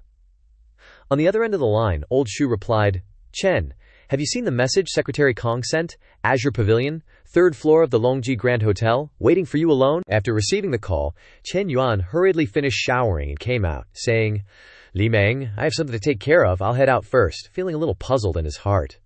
Thinking about Li Meng, this sister-in-law, and Chen Xinyu too, both of these sisters-in-law are so strange. A short while later, after leaving Li Xiao's place, Chen Yuan arrived at the meeting point. He walked in and said, Hello, Secretary Kong. Hello, Principal Xu. Seeing him, old Kong stepped forward to shake his hand warmly and replied, Chen, we meet again. This man is named Zhu Xiaotai, the same principal who received a 1 million yuan check from Chen Yuan a few chapters ago. He shook Chen Yuan's hand, replying, Don't be so polite, Chen Yuan, please, have a seat. With that, all three sat down at the table. After a few drinks, Lao Shu finally got to the point. Chen Yuan, after discussions between myself and the school board, we've officially decided to nominate you as a 3 good student and one of the school's top 10 outstanding students. Furthermore, we plan to recommend you as a candidate for outstanding student of Xinjiang City, and also want you to become the student spokesperson for external affairs. Lao Kong chimed in from the side. That's right, you'll be the face of the school for external affairs from now on. During the freshman military training after the summer break, you must give a speech as a student representative, sharing some of your success stories with your juniors. Haha. Hearing these words, Chen Yuan remained unmoved, smiling faintly as he asked, Principal Xu, is there anything else you need my help with? Lao Shu didn't hide his intentions, chuckling as he said, Haha, not exactly, but recently the school has been planning to renovate the library. After all, our school's library, whether in terms of appearance, interior decoration, or the number of books, can't compare with other universities. For education, the library is a treasure trove of knowledge, the heart of the university, the school's second lecture hall, and a place for cultivating talent. Hearing these words, Chen Yuan took a light sip of his wine, thinking, after beating around the bush for so long, it turns out they want a free meal. These empty praises are meaningless, unless they can offer something concrete in exchange for benefits. Thinking of this, Chen Yuan raised his glass, saying, Principal, let's talk about the library later. I wanted to ask about something. Our school arranges health checkups twice a year. Which medical institution are we currently working with? Hearing this unexpected question, Lao Shu and Lao Kong exchanged glances, thinking to themselves, why isn't Chen Yuan following the usual script? What is he trying to do with this question? He's angling for something. Lao Kong naturally had to be the one to speak. He turned to Chen Yuan and asked, Chen Yuan, why are you suddenly bringing up health checkups here? He replied with a smile, I recently acquired a healthcare company, and it just so happens to have a health checkup center under its wing. It's all for expanding business. Of course I hope to cooperate with familiar parties, such as our school. Hearing this, Lao Kong realized he didn't have the authority to make a decision. He thought, embarrassed, I brought up the topic, but I don't have the power to decide this. Standing here is a bit awkward. I'll excuse myself to the restroom.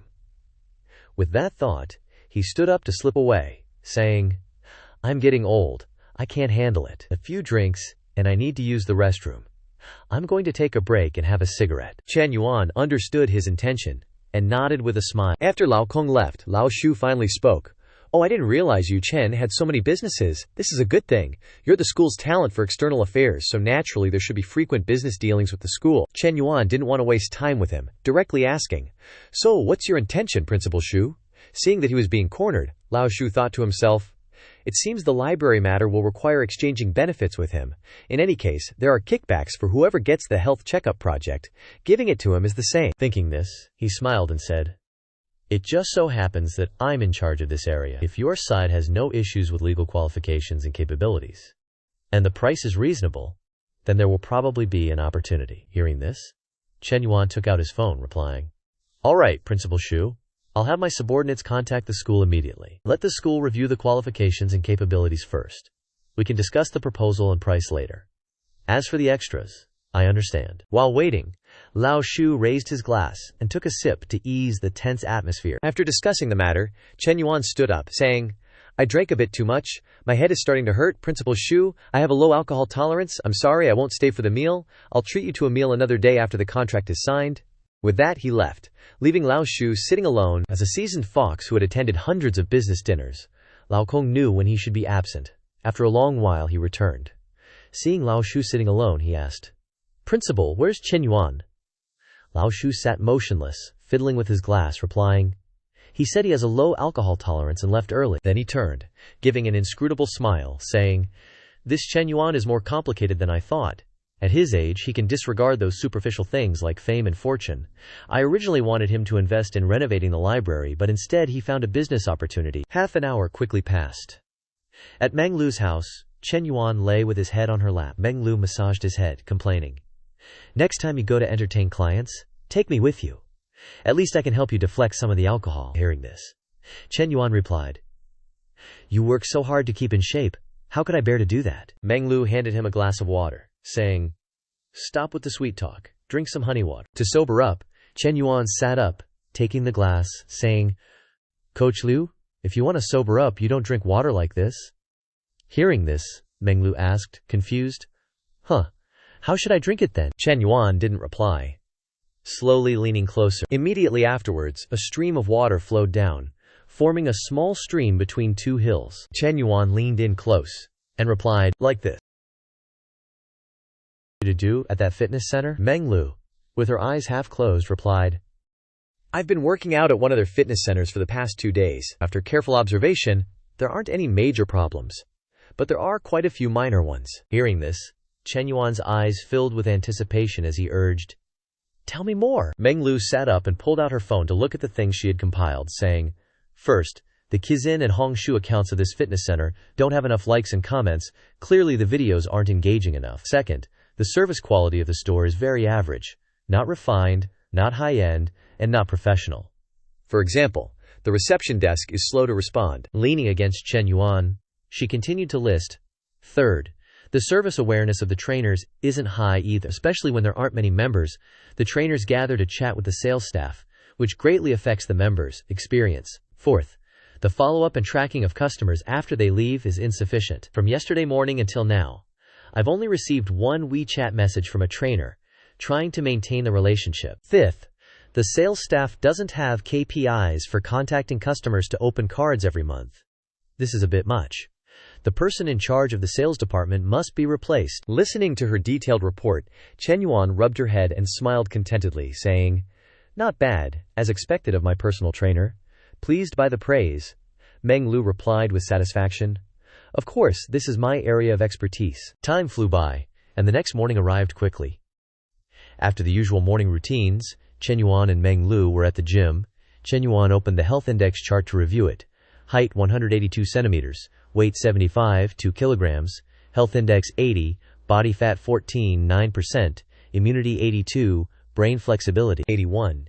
He was still immersed in training. Suddenly, the system sounded an announcement. "Congratulations to the host for completing the physical training mission, taking another step closer to the perfect life. The 2-year celebrity physique reward will be awarded sequentially within 1 week. Please maintain a frequency of training once every 2 days this week." Celebrity model. 182 centimeters, 77 kilograms, 10% body fat. After reading the announcement, Chen Yuan's eyes lit up. The final reward is almost here. He imagined the super product body he was about to possess, the kind that would make girls drop their jaws, and he felt excited all over. As he was daydreaming about the admiration of the girls, Meng Lu handed him a glass of water, saying, "Take a sip of water and rest for a bit." As she said this, as if realizing something, she paused and asked, "Hey, Chen Yuan, why do I suddenly feel like you're a bit different?" Chen Yuan took the glass of water, his face smug as he replied, "I've completed the task you assigned within the specified time, Coach Liu. You told me a month ago to gain 10 kilograms and reduce my body fat to 15%. I've done both now." Hearing this, Meng Lu massaged his shoulders, praising him endlessly. "You're amazing, really amazing." Chen Yuan took a sip of water and tapped a series of operations on his phone, then said, "Check WeChat. A small reward." Hearing this, Meng Lu took out her phone to check, exclaiming in surprise, "Wow, hubby! You transferred 100,000 yuan to me. Love you, hubby." Then, she didn't forget to send a flying kiss. Moa. Just then, Chen Yuan's phone received a message from Su Shuiwei. She wrote to Chen Yuan, "Are you free tonight? I want to treat you to a meal to thank you properly for what happened last time." After reading the message, Chen Yuan immediately stood up, reached out to Meng Lu to say goodbye, and said, "Coach Liu, that's all for today's workout. Something suddenly came up. I need to go take a shower and go out. By the way, you still need to continue the matter I entrusted to you before." Meng Lu waved goodbye and replied, "I know what to do. Don't worry, hubby. The day passed just like that. Chen Yuan had arrived at the meeting place. As soon as he got out of the car and saw Shui Wei, he asked, Shui Wei, why are you waiting outside? Wouldn't it be better to wait inside? Zhu Wei gently smoothed her sideburns and replied, I was afraid you wouldn't find me if you went in alone. Hearing this, Chen Yuan replied, How could that be? You're so beautiful I can recognize you anywhere at first glance. Hearing this, Zhu Wei's cheeks immediately flushed red, and she didn't know what to do for a moment. Seeing her expression, Chen Yuan continued, You were already beautiful to begin with. I'm just telling the truth. Are you embarrassed by just one honest sentence? A moment later, the two were seated at the table.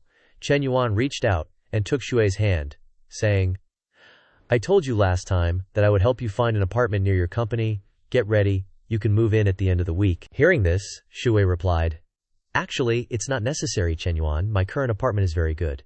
Hearing this, Chen Yuan said, I've already rented the house. If you, Xiaoji, and Auntie don't come to live there, then it will just be left empty. Hearing this, Zhui's eyes were full of thought, and she said hesitantly, Well then, I'll consider the rent as a loan from you, and I'll pay you back when I earn money later. Chen Yuan smiled and replied, Whatever. Just then, Deng Kaidao came over from somewhere, excitedly saying, President Chen! Oh, it's really President Chen. I initially thought it was some young male celebrity. I was wondering why he looked a bit like President Chen. Just a reminder to everyone, this guy is the god who went to Chen Na's blind date and was slapped in the face by Chen Yuan before Chen Yuan didn't recognize him at first, and looked over silently with a puzzled expression. Seeing this, Deng Kaidao thought to himself, Oops, this little hand is touching. My greeting seems to have come at the wrong time. Thinking of this, he hurriedly covered up his embarrassment and reintroduced himself. President Chen, do you remember when we met? Ha ha ha, it's me, Deng Kaidao, little Deng. We met at Chen's house. Do you remember now? Hearing this, Chen Yuan replied, Oh, so it's you. At this point, Chen Yuan hurriedly withdrew his hand from holding Shui's hand. He reached out his hand towards Deng Kaidao, saying, Hello? The man quickly grasped it and said, I'm having dinner with some friends here today, didn't expect to run into you, but I see you're not drinking today, otherwise we'd definitely have to down a few. Chen Yuan replied, It's all right, there'll be other opportunities. As they talked, Deng Kaidao took out his phone, held it out to him, and said with a businesslike smile, That's right, President Chen, I'm a sports equipment agent. If you ever need anything, just say the word. This is my WeChat, if it's convenient, add me, hee. Chen Yuan heard this, thinking to himself, a sports equipment agent. Then it's possible I might actually need him.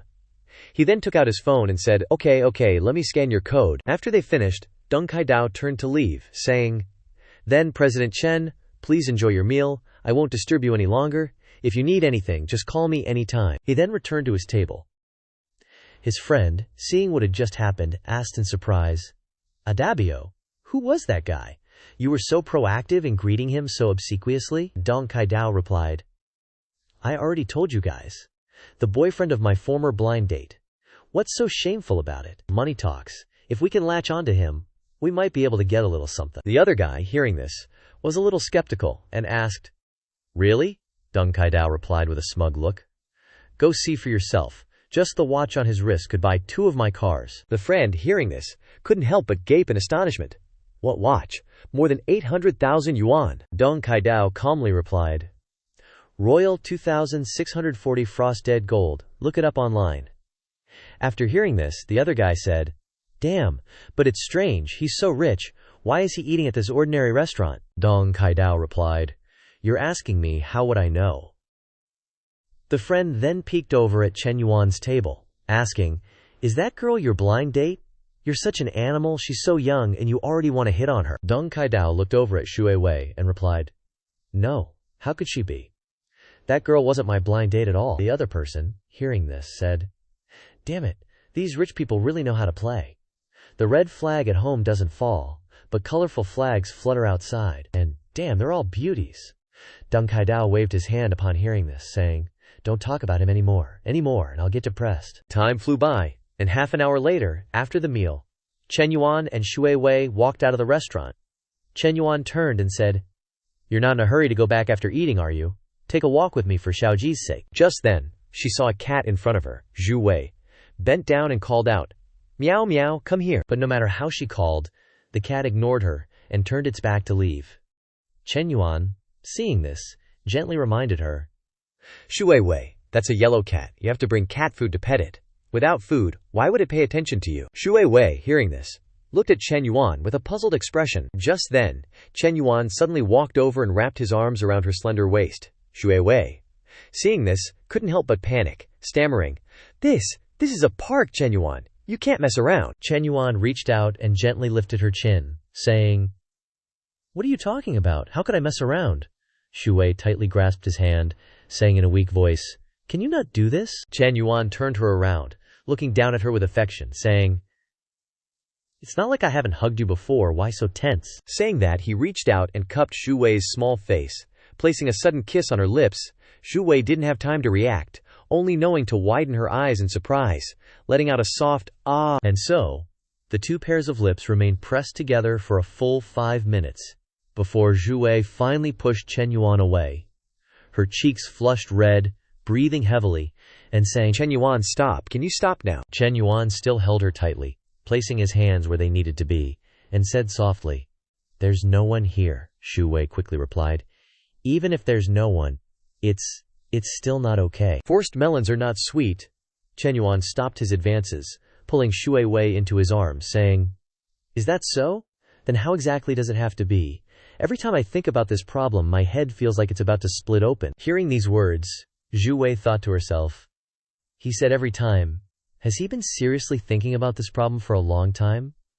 Although he always seems frivolous and mischievous and doesn't speak properly, he's very responsible and knows how to shoulder responsibility when he's serious. Thinking of this, Shu Wei looked up at Chen Yuan's face, telling herself in her heart, This person, Chen Yuan, is very contradictory, very complex, but always makes others want to explore him.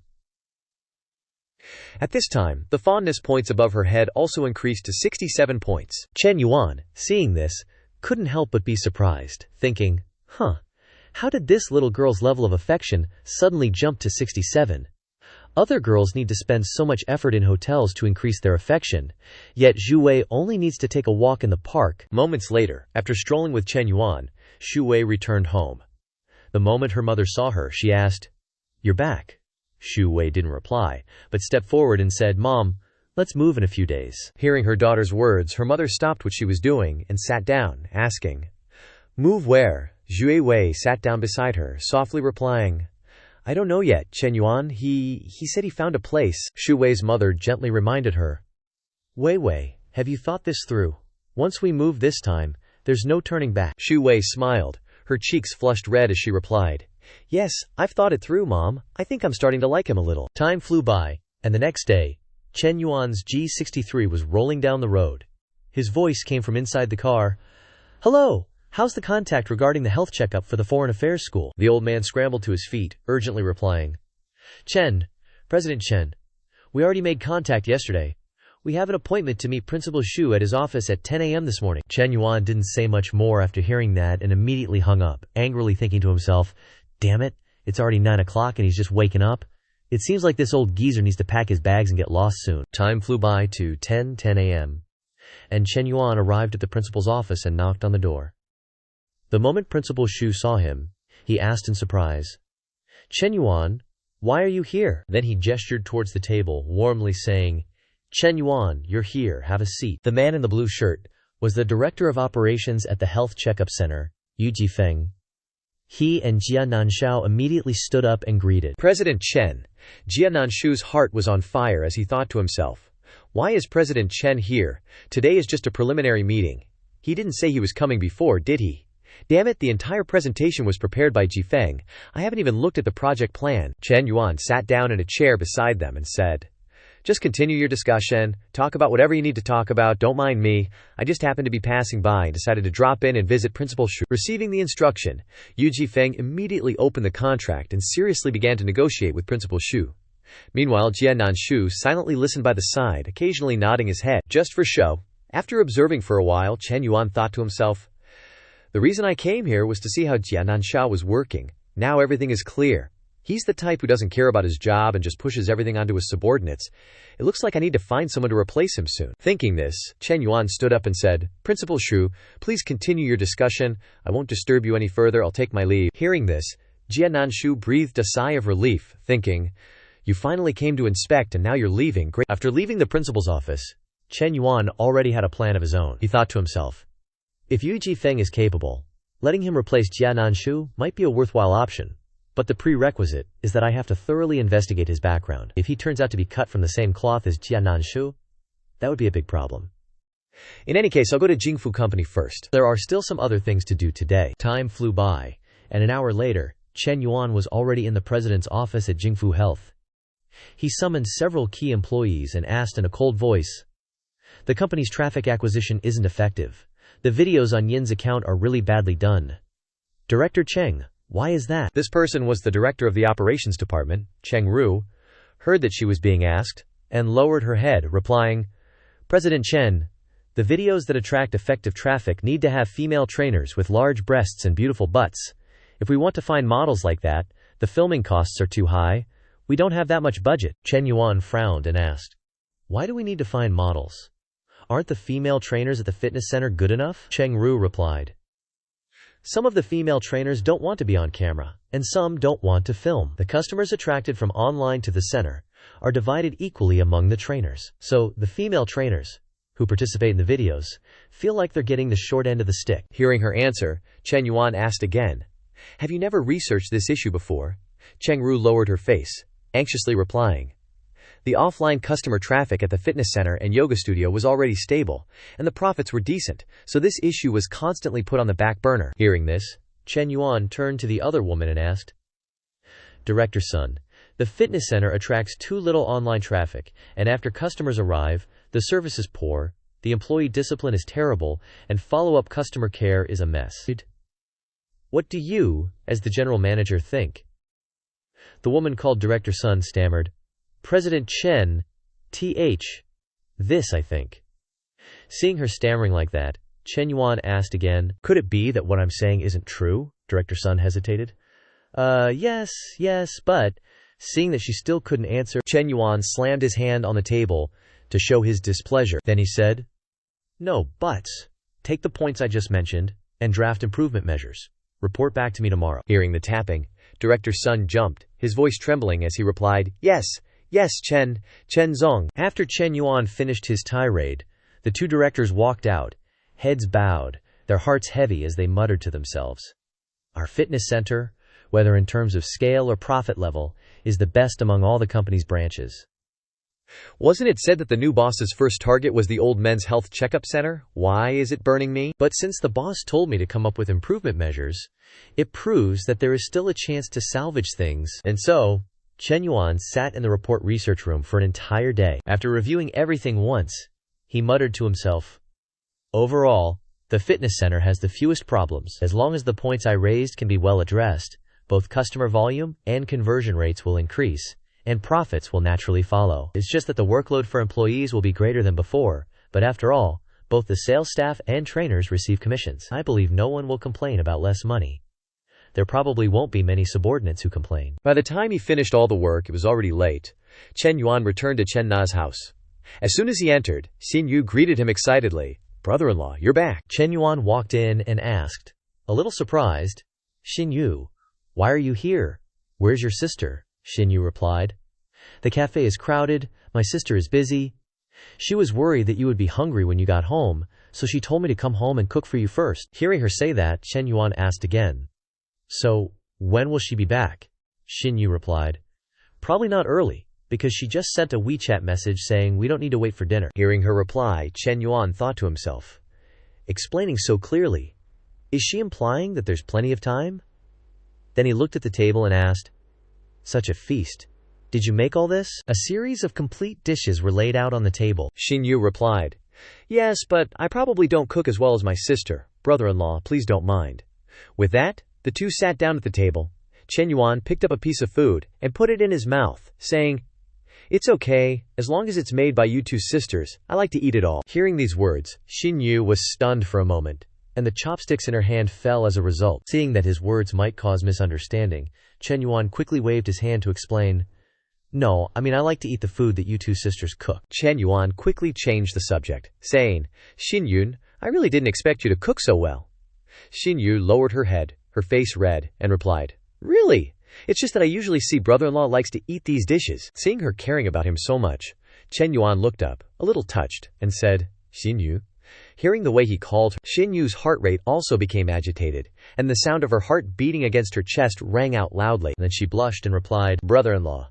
Feeling that the atmosphere was not right at all, Xin Yu quickly stood up, turned around and left, stuttering, I'm going to the bathroom for a moment." Entering the bathroom, she quickly splashed water on her face to sober up. Her face was full of melancholy. In the mirror, the image of herself at that moment appeared again, along with the words that she hadn't had time to say. "Brother-in-law, no, can I just call you Chen Yuan from now on?" Thinking of this, she muttered to herself, "I almost said what I wanted to say the most. No, those kinds of words absolutely cannot be said." Her heart was full of contradictions. Then again, brother-in-law must be completely devoted to my sister. There's no way he could like me. After hesitating for a while, Xin Yun turned off the tap, resolving to herself, "I have to explain to my brother-in-law or there will be trouble." Then she turned back to the dining table, saying in a flustered voice, "Brother-in-law, that's not what I meant." Before she could finish, Chen Yuan interrupted, replying calmly, "I know. It's okay." Seeing his attitude, Xin Yu's fragile heart instantly shattered. She thought to herself, "Brother-in-law, he doesn't seem to care much. He really doesn't like me." Xin Yu's mood immediately drooped, and she let out a soft, "Oh." Seeing this, Chen Yuan couldn't help but think helplessly, "You clearly wanted to explain. I said it's okay, so why are you still sad?" The minds of these 17 and 18-year-old girls are so hard to guess. Thinking of this, he said to himself again, "However, my answer just now didn't satisfy this sister-in-law of mine. I have to rephrase it." Then he said, "Xin Yun, everyone has the right to choose. Don't be constrained by worldly rules." Hearing these words, Xin Yun couldn't help but be slightly stunned. 3 seconds later, her brain finally started to process. So brother-in-law knows my feelings, and what he meant is that he doesn't object, but he's being vague, not expressing whether he agrees or disagrees. Thinking of this, Xin Yu stepped forward, her voice hesitant, about to say something. "Brother-in-law." Suddenly, the sound of the door opening rang out. Chen Na walked in and asked, "Chen Yuan, Xin Yu, have you two eaten yet?" Hearing the voice, Xin Yu immediately retracted the words she was about to say. Looking extremely flustered, as if she had been caught red-handed doing something bad, she quickly turned around and replied, I've eaten. You haven't eaten yet. Right, I'll heat up the food for you right away." Chen Yuan also stood up at this moment. He walked towards Chen Na and said, "The cafe is doing better and better, Na. You've worked hard." Chen Na took off her heels and replied, "You've created very, very good conditions for me, Chen Yuan. I'm so happy now because of you, so I don't feel tired at all. I have to work even harder." After speaking, the two of them rushed into each other's arms, kissing passionately. Seeing the two of them like that, Xin Yu's mood instantly turned gloomy, and she couldn't help but feel sad. Cut to the next morning, Chen Yuan had finished his morning exercise, and Meng Lu sat beside him saying, "Chen Yuan, I've visited those 2 stores." Chen Yuan heard this and said, "Tell me, what problems did you see again?" Meng Lu replied, "The yoga studio service is timely and thoughtful, but the number of members is still small. The reason is the problem of attracting customers. And the problem of another fitness center is similar. Actually, they are all small details. It just depends on whether the manager is willing to think of solutions. I have summarized the problems, and I will send them to you later." Chen Yuan listened and smiled in satisfaction, placing his hand on her butt and praised, "Good, very well done, worthy of a reward." Seeing this action of his, Meng Lu said, "Looking at the way you're acting, is it another small target reward?" Chen Yuan rubbed her head and said, "What kind of person do you think I am? We have nothing to do this afternoon. Let's go on a date. However, in addition to the problem detection report, you also have to give me a plan to solve the problems tonight." Meng Lu was startled when she heard this, and exclaimed, then replied, Okay, time flies." And in the evening, as promised to Meng Lu, Chen Yuan took her shopping. Then they had dinner together, under the shimmering candlelight, full of romance. He thought to himself, clothes, bags, movies, dinner, cost a total of 230,000. After the 3 times cash back, the net income is 460,000. After a day of activities, Meng Lu's favorability also increased to 93 points. She smiled happily and said, "Papa, today is probably the happiest day of my life." Chen Yuan turned back, saw the score above her head, couldn't help but happily thought, "It seems that the amount of the refund doesn't matter anymore.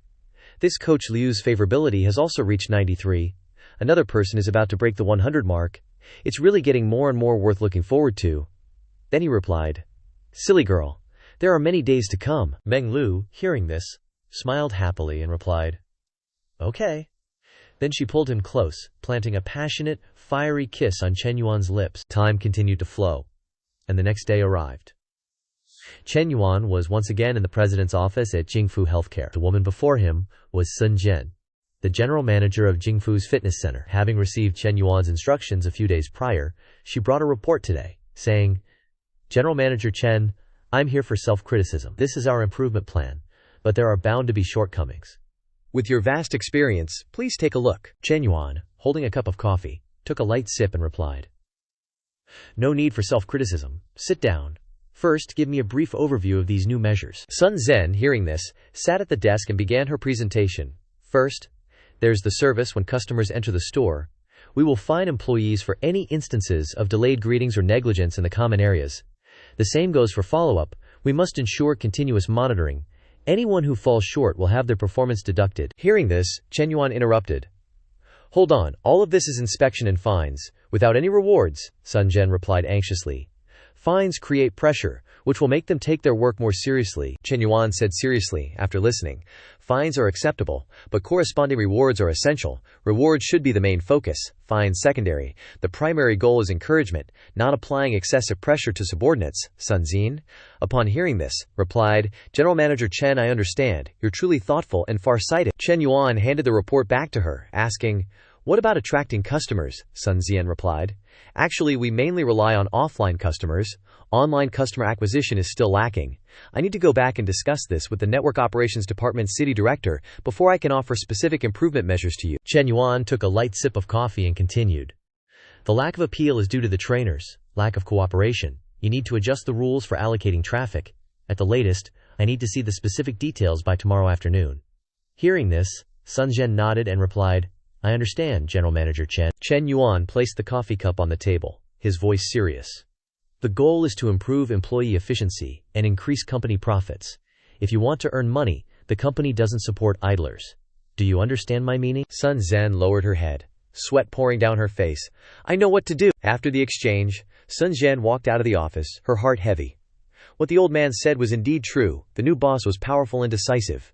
This lightning-fast and thunderous momentum was hardly like someone who's 21 years old. Recalling Chen Yuan's words, her face fell as she thought, "The company doesn't support idlers. It seems I'll be fired if I don't perform well." Anzi walked by, noticing her appearance, and thought to herself, "Looks like Chen Yuan scared the wits out of her.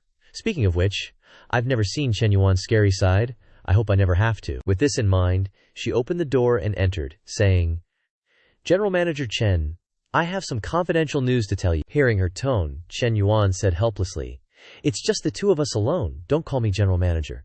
Chen, it sounds weird." Anzi, hearing this, immediately changed her address. "Boss, the person actually in charge of working with the schools is Yu Jifeng. He was originally responsible for marketing and business expansion, but Jiananshu wouldn't allow him to take big action, so he only maintained existing clients. He's been suppressed by Jiananshu for over 2 years." Chen Yuan, after hearing this, rubbed his chin and replied, "Let me see his resume. He used to be the deputy general manager at another health checkup center." Anzi leaned closer and whispered, "Because his wife had an affair with his old boss, he beat that boss up so he had to quit. That's also why he's been so tolerant of Jiananshu. After all, changing jobs again so soon wouldn't look good on his resume." Hearing this piece of information, Chen Yuan was stunned and said, "You even found out these gossips, Miss Secretary. You're quite capable." Saying this, he began to ask tentatively, "Miss Secretary, you're so capable, do you have a boyfriend?" Hearing this sudden question, Anzi couldn't help but gasp in surprise. Her face flushed as she thought, "Why is he suddenly asking me this question? He's obviously been with so many women already." The more she thought, the more confused she became. Is he tired of big meals and wants a change of pace? Does he want to try a small dumpling like me? She began to imagine all sorts of scenarios. Or does he want to try something else? Oh right, if there's work, the secretary does it. If there's no work, be the secretary. Thank you, bosses, for watching the entire video.